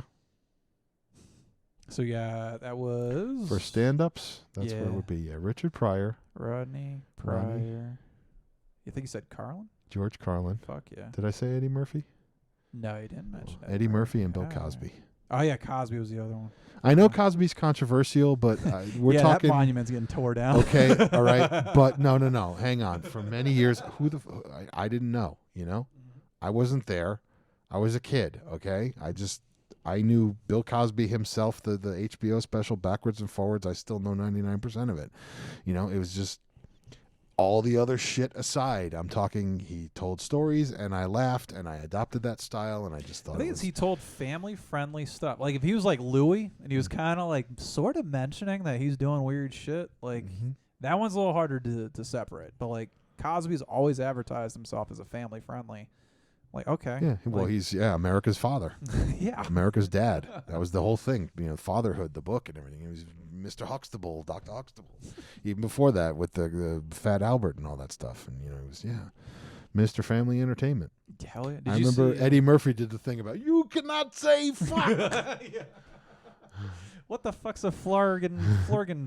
You saying filth and flour and food.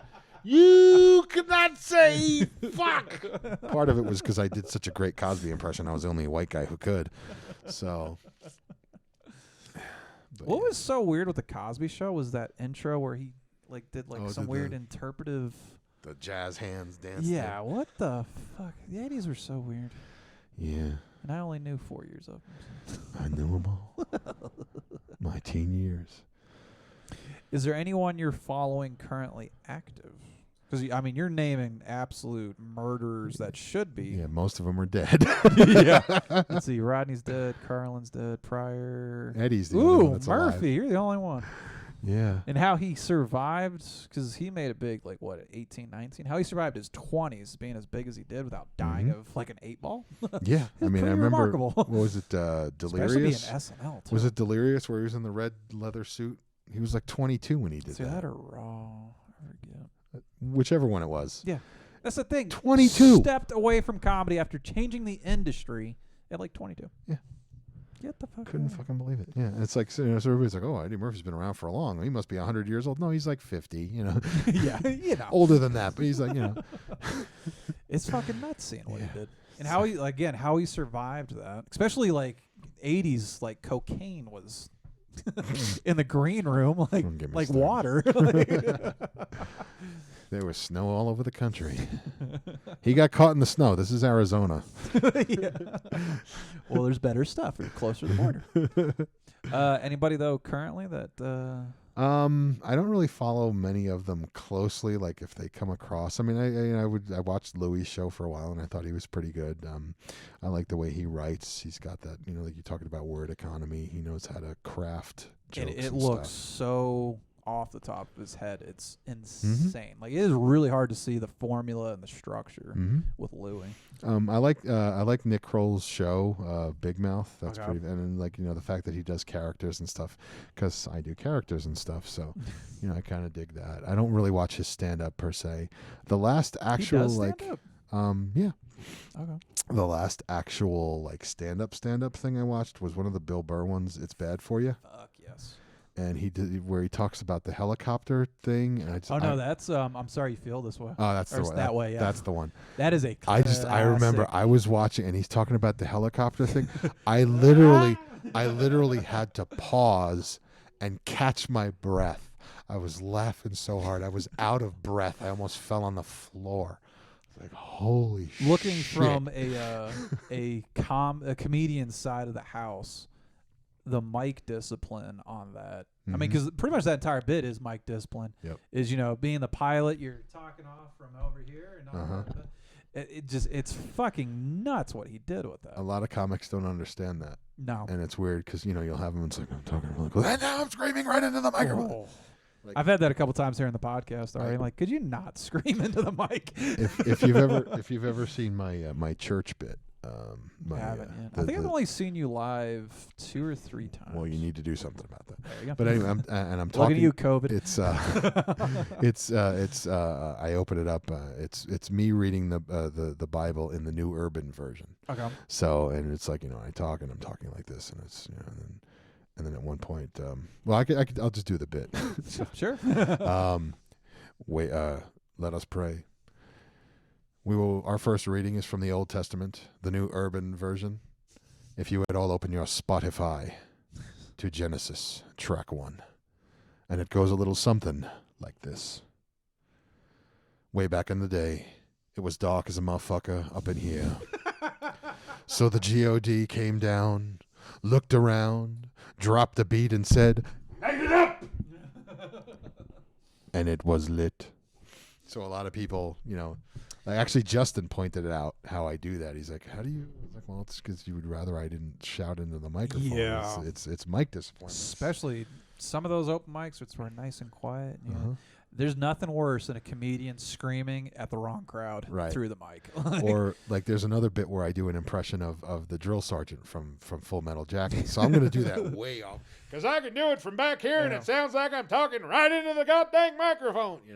So there's no reason for me to be right on top. Need to learn some, rookies. Exactly. Well, that's from my early days in radio too. You just kind of learn, and everybody's like, "Oh, don't you like the sound of your own?" I used to hate the sound of my own voice. Yeah. Until I started editing myself every week and hearing myself and having to hear it over and over and over. And then you get used to it. Yep. And then you have to listen to yourself. You have to understand the sound of your own voice so that I know that the subtle placement of me moving my mouth away like this changed it a lot. You see how I sound a lot different? Yep. And then I come back like this and I realize. And then when I back away, it's going to do that too. So I have to make sure that I'm talking a little louder because I'm backing away, or I need to lean in a little bit more. I'm trying to remember when mic discipline became a pet peeve of mine. It was very early on, before I was even doing stand-up. It might have been at like a school meeting or something, where you just have the fucking principal, he's giving out something very important, and you just have no idea what the fuck he's talking. Really. And then they try to Could turn you talk it up. to that fucking stick you're holding on to, please? And they try to turn it up and it feeds back. And I think that's where it picked up. But yeah, as soon as I started doing stand-up, that was my biggest thing. Is there's very rare occasions where, and I don't even know what pulls me off my mic discipline, but like it's one of those point of pride. I'm like, I might suck and I might completely bomb the fuck out of this, but you at least heard every minute. See, I do a lot of stuff with my voice too, where the mic placement is kind of important. Like, we want to go down and get really serious. They're going to get really close like that. And so sometimes I'll be talking like this, and I was, and then actually I do this one joke. It's like, and then they put it exactly where you don't want it to go. So one that kills me, I see it more frequently than anything else, is people speaking with their hands. And the thing is, you already have one hand dedicated to the mic, so when they go to do like the oh boy, they go right away from their face. Oh, like, dude, you just stomped it, because the fact that you're speaking with your hands already shows that you're starting to show different skill set. But as soon as you do that and you talk away from the mic, you're like, fuck, man. The trick is to be able to do this the whole time, okay? I don't know. It's that over here. But, Very New York. Like, I don't know what's... I'm Italian. I grew up, we have an extra nerve where we use our hands when we speak. It's a thing. I can't help it. So, but no, there is, I'm gonna touch your stuff here. Oh, God. But there is, you can be on the stage holding the mic like this and still be animated and move your hands and switch it over like that. I mean, that's the thing, too. It's all part of it, whatever. Sometimes I'll do the mic like this and I'll just, and I'll do stuff like that. Whatever, and just crazy shit. Or other times I'll just leave it on the stand and I'll hide behind it. Yep. Speaking of mic discipline, one of the biggest mic discipline issues I ever had was actually at the Broadway, like we were talking about. I was up in the Red Room upstairs, and this fucking connection between the mic and the line going out completely, because you know how like that shit gets rounded out so much. It got to the point where like they put it in the stand. They said nobody touch it because it was like exactly So with me, I am one of those people where I'll pin it to my chin, pin the mic to my chin, and then I'll talk. Also, it, it's muscle memory. So I had to do an entire bit. It's on my my Facebook. It's one of my best sets.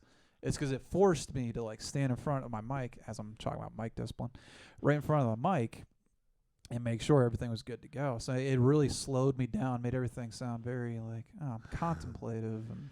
Welcome to NPR. It almost felt like that, but like that was one of the things I've always wanted to write comedy to where the material's good and the presentation's a cherry on top. Mm-hmm. With that one, it completely took that presentation out of there, and like it let me know, because I was getting to the point where I was doing the material so much in front of the same people that I was losing confidence in. Is it not funny anymore, or is it that they've lost the surprise of it and they wish it still was funny? And I did that in front of an audience. Like, you can do any open mic anywhere in New York. You're always going to have a fresh do set 5 of a ears. night. Exactly. And you'll never see the same people Yeah. again. I knew that night that okay, it's good material. I got to put it on the bench for a little bit, because at that point I was doing the same sets for about 3 months apiece, so I can go up to New York, do bringer shows. And Well, that's what happens when you get too familiar with it and you get too comfortable. You become complacent and it becomes boring. And it's like, so the other day I was at the DMV and this fucking guy was in there. Yeah. Huh? What? Why aren't you're you putting laughing? yourself to sleep. Why aren't you laughing? This is funny. That's how Stephen Wright Yeah. somehow broke through them. Yeah. And see, yeah, that's the thing. He does it all wrong, but he's still funny. You know? It's like you just no energy. It's like, hey.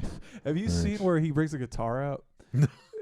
Like, so his thing is he goes over, grabs the guitar, and then he goes to grab the input jack, and as he turns, he hits all of the strings across the vertical part. He just bang. He looks like a schmuck because he's just like, it's so fucking funny. I just described physical comedy and it probably sounded boring as shit. Anyway.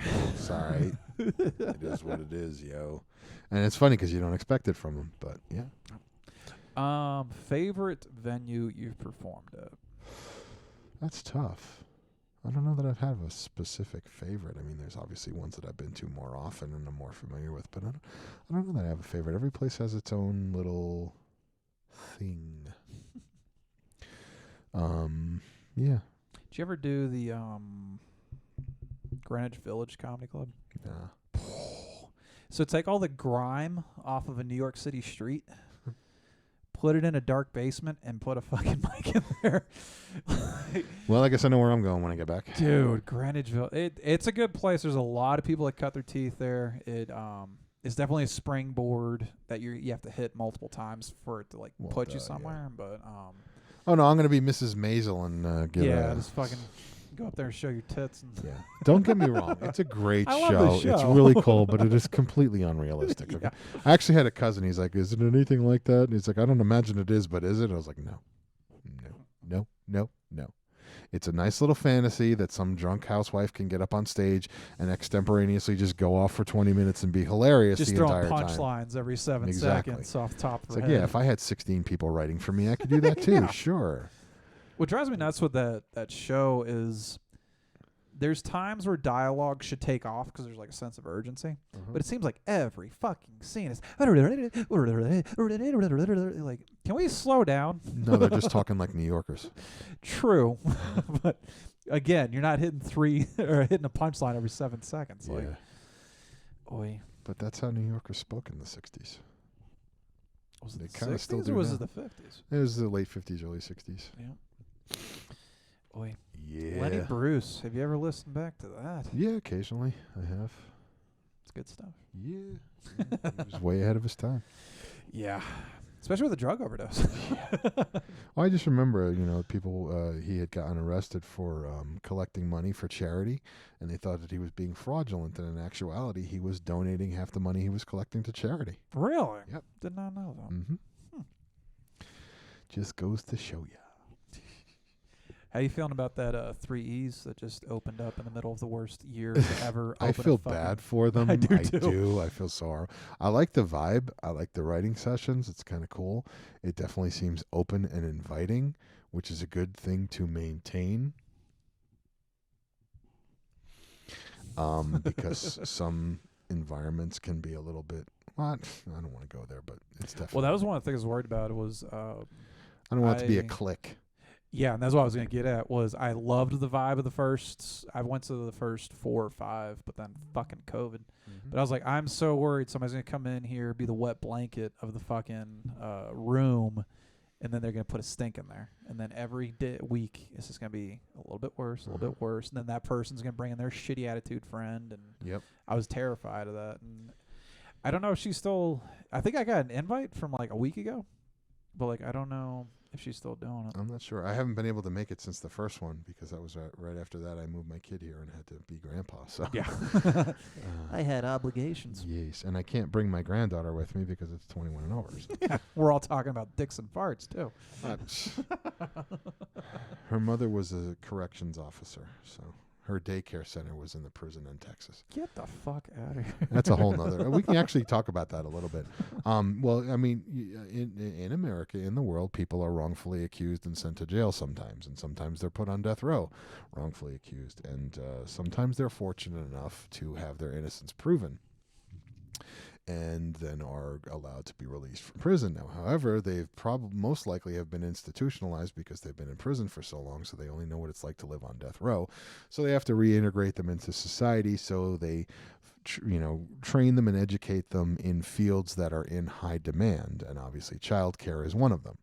So they, Wait, obviously it's not going to be some, child molesting, whatever. It's someone who was innocent, was wrongfully innocent. That wrongfully sent to jail. That's the linchpin of your story. Innocent person, exactly. It's like, you didn't do anything, and all of a sudden and you just spent 20 years on death row for doing nothing, and now you're finally being released, but you just spent the last 20 years on death row. How often is that happening that they actually need to have a fucking program? Well, then you just answered your own question. Often enough to have a fucking program. Fuck. So child care is one of them.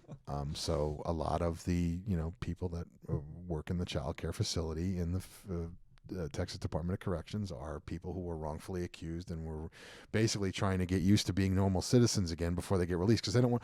You've just been in prison on death row for the last 20 years. You just want to get dumped out into society in a world that you don't even friggin' recognize anymore, let alone the fact that you've just been in death row for 20 years.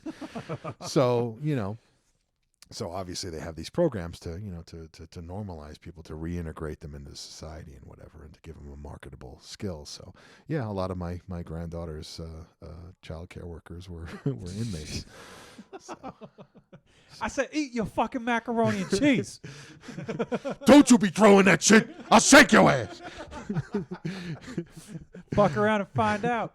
So you leave this baby alone, motherfucker. That's my baby. One of my favorite shows. I actually spent $5 a month for A&E to watch like all the shows. Scared Straight. That show, I fucking love that show. Seeing these badass like 12-year-olds like they're gonna do something. I remember when the movie first came out back in the 70s. Fuck yes. Tom Segura's got a great bit on that. Yeah. I wouldn't know. I don't watch it. You gotta watch that shit. Told you I don't watch the contemporaries. You're missing out. Because I mean, a lot of them are like really good, and a lot of them are kind of similar. So it'd be real easy for me to like take a premise of theirs and just accidentally forget that I heard them say it, and and I just don't want to take the chance.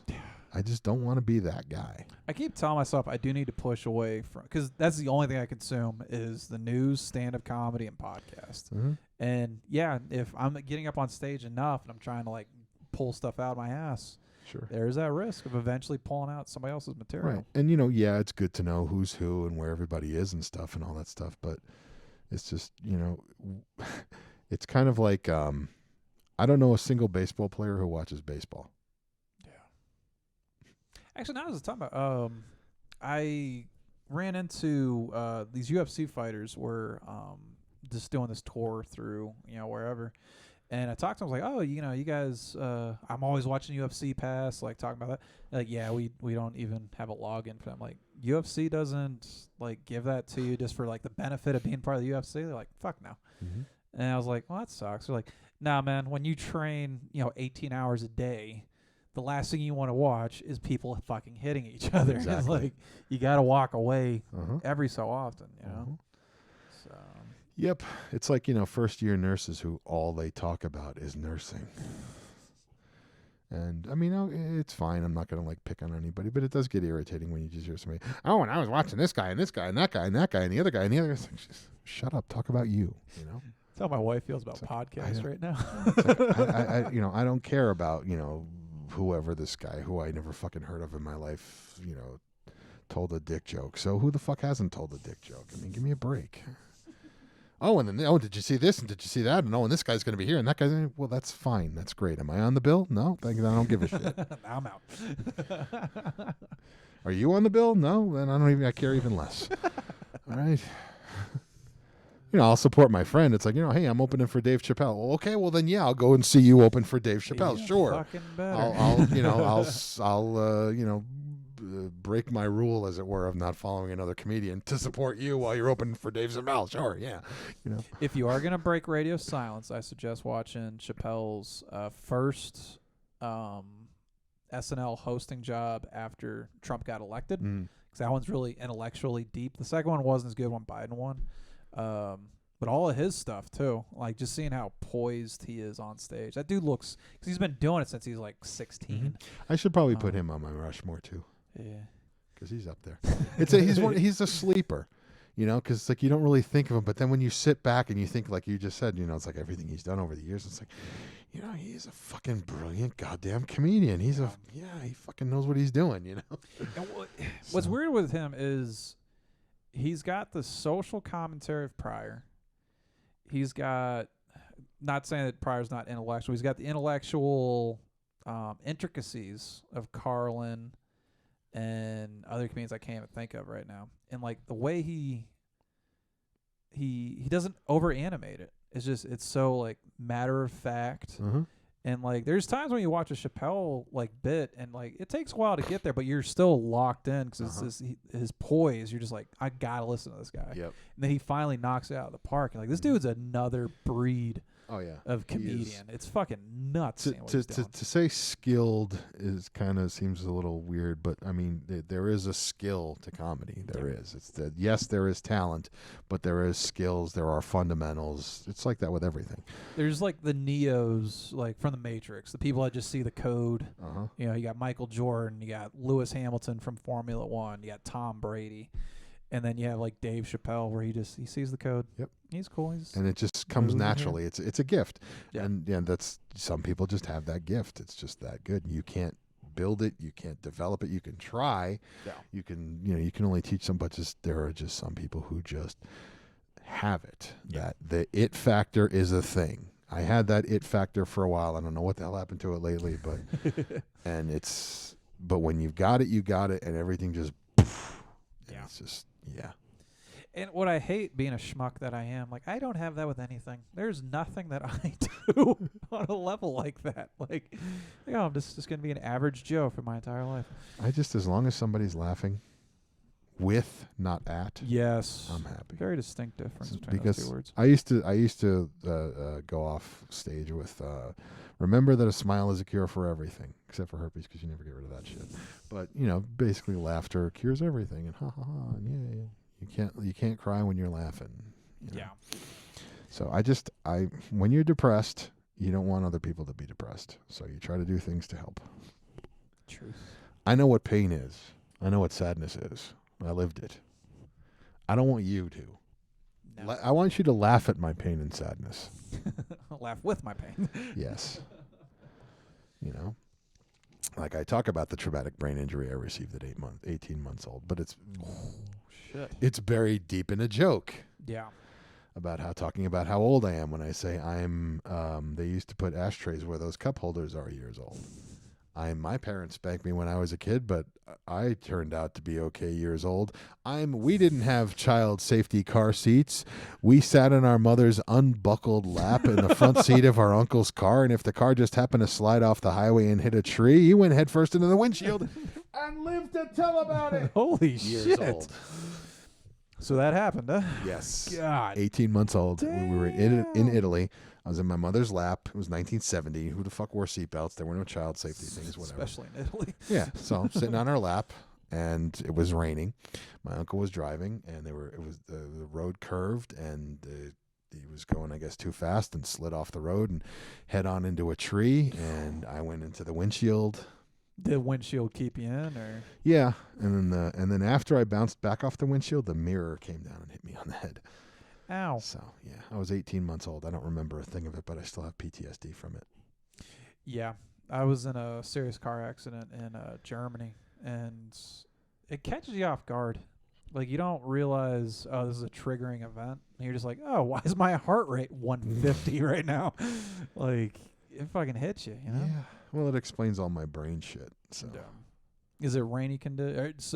Do you panic in the car at all, or is it like other stuff? I still have trouble like in a rear end type situation. Like if I'm coming up on somebody and it seems like I'm coming up too close, then I'll still get a little panicky. Or if I'm a passenger and you wait till the last second to brake, and I know you're not going to hit them, but the whole time I'm like, oh, so you've been married? 17? What year is this? 16 years. It always happens with your significant other. It's just like, I trust you with my life, but for some reason you drive like shit. It happens. I have been That's why I lost 180 pounds recently. Yeah. I've been telling people, I've only lived in Colorado Springs for 2 years, so I really have no place to speak from. But I really feel like you have not lived in Colorado until you've been in a rear-end accident. Like, I got my initiation in July. I got rear-ended heading to Denver. So I sort of T-boned. Fuck. Sort of. I was turning right, and it had just been raining, and then like the sun went down, and all of a sudden the temperature dropped like 30 degrees, so everything turned to ice. Wow. So I'm going to turn right off of Powers, and I'm doing Tokyo drift. So it's like, here, I'll demonstrate here. So it's like, here's the car that was sitting here trying to pull this way, and I'm coming this way, and I Tokyo drift. Poof, right. I was going like real slow because I was doing like maybe 5 miles an hour or whatever. And I intentionally took the turn slow because I knew it was going to be slick. Mm-hmm. And of course, I didn't take it slow enough. And it's funny because I'm making eye contact with the dude as I'm sliding past him into his car. My mom sent me some. I guess Colorado is rated one of the worst states when it comes to like driving capabilities. Yeah. I believe it. It's because there are so many people from so many different places. It's the military. Yeah. Then the green market. And everybody's like, weed's legal here. Bring all your idiots. Probably. But also, and this is not a slight to the people, to the natives. But they were used to it being not so crowded, and now all of a sudden it's fucking crowded, and they're like, where the hell are all these people coming from? So of course they're going to say, all the goddamn transplants don't know how to drive and screw it all up. And it's like, well, you know, there were 50 of them last week, and there are 500 of them now. So naturally, yeah, there's going to be, we're going through growing pains, basically. It's nobody's fault per se. Yes, people are kind of stupid and do stupid shit around here, like just barrel through a parking lane as you're trying to back out, and you got to slam on your brakes at the last minute, or wait till the last second to stop. You know, stuff like that. People do stupid shit everywhere. Yeah. So, and it's just now it's like all the stupid shit from everywhere is coming together here in Colorado, mixing with the people who were used to everything being somewhat normal, and now all the different stupid shit's coming in. It's like there's so much stupid shit going on here. What the hell? Well, my mom sent that. So she came down for my wedding in New Jersey 4 years ago. Sorry. And she's tell his wife. Yeah. Like she listens to this shit. She's going to get an email now. Exactly. But my mom's like, that at that point, that was her worst driving experience was in New Jersey. Mm-hmm. So she texts that over to me. He's like, what do you think? You've been driving in Jersey for 4 years. You've been driving in Colorado for 2. And I was like, in the 2 years, like 18 months that I've been driving here, I've seen like 3 fatal car accidents. Didn't see a single one while I was in, Jersey for 4 years. It's fucking nuts, man. I remember when the first lockdown ended and like people were allowed to go out again. I remember seeing like this massive fucking accident. I was like, this is somebody who's been out of practice for a couple months. It's just gotta be. And I remember posting on Facebook, I was like, so those of you who haven't been driving for a while, are you nervous? Are you ready to start up again? You can take a few lessons, a practice run or two, or what? Take it easy. The first one I saw here was somebody tried to crawl their, I think it was a sedan, under a cement mixer at like 60 miles an hour. Yeah. Nice. You know, it's bad when the fire trucks line up to kind of block the view. It, yeah. Yep. Yeah. Like, oh, that's a fatality. Yeah. It was that one. Another one, I won't name the specific place because it kind of dimes me out, but at the bottom of a hill, there's a new light there. Person's at a complete stop, and somebody came over the hill at like 60 miles an hour. Oof. Boom, right into the rear end there. Yeah, that one didn't look fun because the person that was in the first car, the one that was at a complete stop, he's like on the side of the road, just like laid out. I'm like, yeah, you probably want to keep your spine like in one. Fuck, dude. I hate car accidents. Yeah, they're bad. Okay. Damn. I kept my friend rich for a while though. My best friend back home, his family was an auto body, so that car was totaled. paid his way through private school. You know. Nice. That's awesome. It was Catholic high school. It wasn't a big deal. Oh, Jesus. Oh, dear. That's a little remnant from the food poisoning. Oh, shit. At least this one doesn't taste like rotten eggs. Oi. Up until yesterday, there were rotten egg burps. And you still have no idea where you caught that from. Nope, something my granddaughter and I ate, and my daughter didn't. So Oh, wow. Tore her up as bad, though? because she didn't, huh? It tore her up as bad as you? Worse. Worse? Yeah. Fuck. Yeah. She was vomiting in her sleep. So we were freaking out. It's like, thank God she sleeps on her side. Yeah. But yeah, that wasn't so great the night she slept in Grandpa's bed. Let's just say thank God Grandpa's bed is king size and he sleeps in it alone. When Rosie vomits on this side, Grandpa can just stay over here and stay away from it, and I'll take care of it in the morning. Oh, yeah. I think it was Bill Engvall. He said there should be a alarm that sounds of a baby barfing because there is no snoozing. It's like, that's a good joke. I remember one of the comedy shows or sitcoms back in the day, there was an episode where one of the characters had a bedwetting problem, and there was an alarm that they were going to put on his bed. And I remember the scene. It's like this pad, and they pour water on it. It goes ding, ding, ding, ding, ding, ding. That'd been fine. It's like, yeah, I slept right through. It sounded like somebody was arriving at the station. Like, that was you, Ping. Did the phone ring? No. Have you ever had a dream that you're like, oh, I'm just gonna let go, and then you like let go in real world? I don't know. I don't think so. I know my brother did a lot. Like I used to share a room with my brother and wake up to see him like peeing in the windowsill. Okay. He's like, I dreamed that I was in the bathroom because the bathroom was like adjacent to our bedroom, so it was just walked right there, and he went the other way. Oh shit! I was dreaming that I was peeing in the bathroom. Well, you just peed on the floor in front of the windowsill. I was in middle school and had a dream that I was like, what is that? Where like paragliding, where you have a parachute. And like somebody's like pulling you. Yeah, like paragliding. Yeah, so I did that once. I had that, but it was like from a plane. So I'm paragliding wow. from a plane. Yeah, and I was like, oh hey, I'm gonna pee on people, and like I did it in my dream. Ended up pissing the bed in middle school. Oh shit! Yeah. So that was one of those like lessons learned. I was actually afraid that I had done that once, but it was just like I had just a lot of like pee pressure, and I woke up in time. But I was dreaming that I was peeing, and I woke up. I was like, I hope I didn't just pee the bed, and I was like, oh God, thank God. Yeah. Well, I better go right now because I will. I've had that a couple times where you're just like, oh shit, and you gotta like sprint to the. I got a bit bathroom. about that too. Yeah. Just wait till you get older. Yeah, you'll see. You'll see. Two of the greatest words of advice my parents ever gave me whenever I didn't understand why the world was the way it was, or why the adults did what they did. You'll see. Yeah. You'll see. You'll see. All of you people who are going to be pissed off about all the shit we're talking about one day, you'll see. When your kids tell you Pokemon is cultural appropriation, when they start to barbecue all of your sacred cows from childhood that you had absolutely no fucking control over and weren't even aware of. Yeah. What did I care that Franklin was the only peanut of color? It was a funny show. They're redoing Animaniacs. Have you seen I know. it? It's on Hulu. I haven't seen it yet. I was more of a Tiny Toons guy. A little ahead of my time, but I grew up on Animaniacs. I was Saturday morning cartoons. Mm-hmm. I was there at the tail end of the Saturday. Oh, see, I remember when it started. Animaniacs and Tiny Toons were afternoon shows. Really? In the beginning, yeah, in the early 90s. Did you watch Freakazoid? It was 2 seasons. No, I of was too old. Freakazoid. I was already in college when Animaniacs and Tiny Toons came out, so it's kind of ridiculous for me to be watching those anyway. But yeah. Freakazoid was pretty funny. I was aware of it. Let's just say. Nice.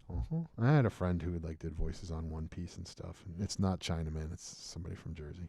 So That's crazy. everybody's like, "Oh yeah, Mark. Yes, I know. We know. Yes, he did all that stuff, and good for him. He's a nice guy." But that's not who I'm talking about. I'm talking about Dave. So. All right. Well, we're at 1:57. Probably got to take about 2 or 3 minutes off this anyway. So Okay. it's all good. Suppose we could wrap it up. Do you do breaks and stuff? I'm about to take a piss break. Well, yeah, we'll wrap it up for the thing there. No, I meant do you like roll breaks in the show? Do you have I'm gonna commercial have spots? Don't forget to tune into our sponsor, Squarespace. Hey, I'm looking at sponsors. I need to start paying bills. Got this kid on the way. So Sponsors. yeah. Hey, you're not going to get quality guests like this without sponsors. Yeah. So, you're going to have to fucking... Whoop. Looking at you, Whoop. All righty, man. So, what was that? Matt G. Let's go through all the social media. All my one last social time. medias. Yeah. On the Facebook, it's me, Matt G. On Instagram and Snapchat, it's me, Matt G. And on the Twitter, it's me_Matt G. And on the YouTube, it's Matt G675.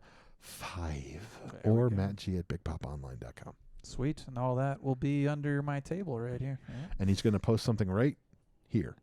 Good luck with that. I don't know. I'm just testing your editing skills. It ain't gonna happen. Click on my hand there and see where it takes you. It might just pause. All righty, Matt G. It was great talking to you. Good to be here. Thanks for having me. Have fun, buddy. Stay safe. Wear a mask. Oh yeah, by the way, COVID.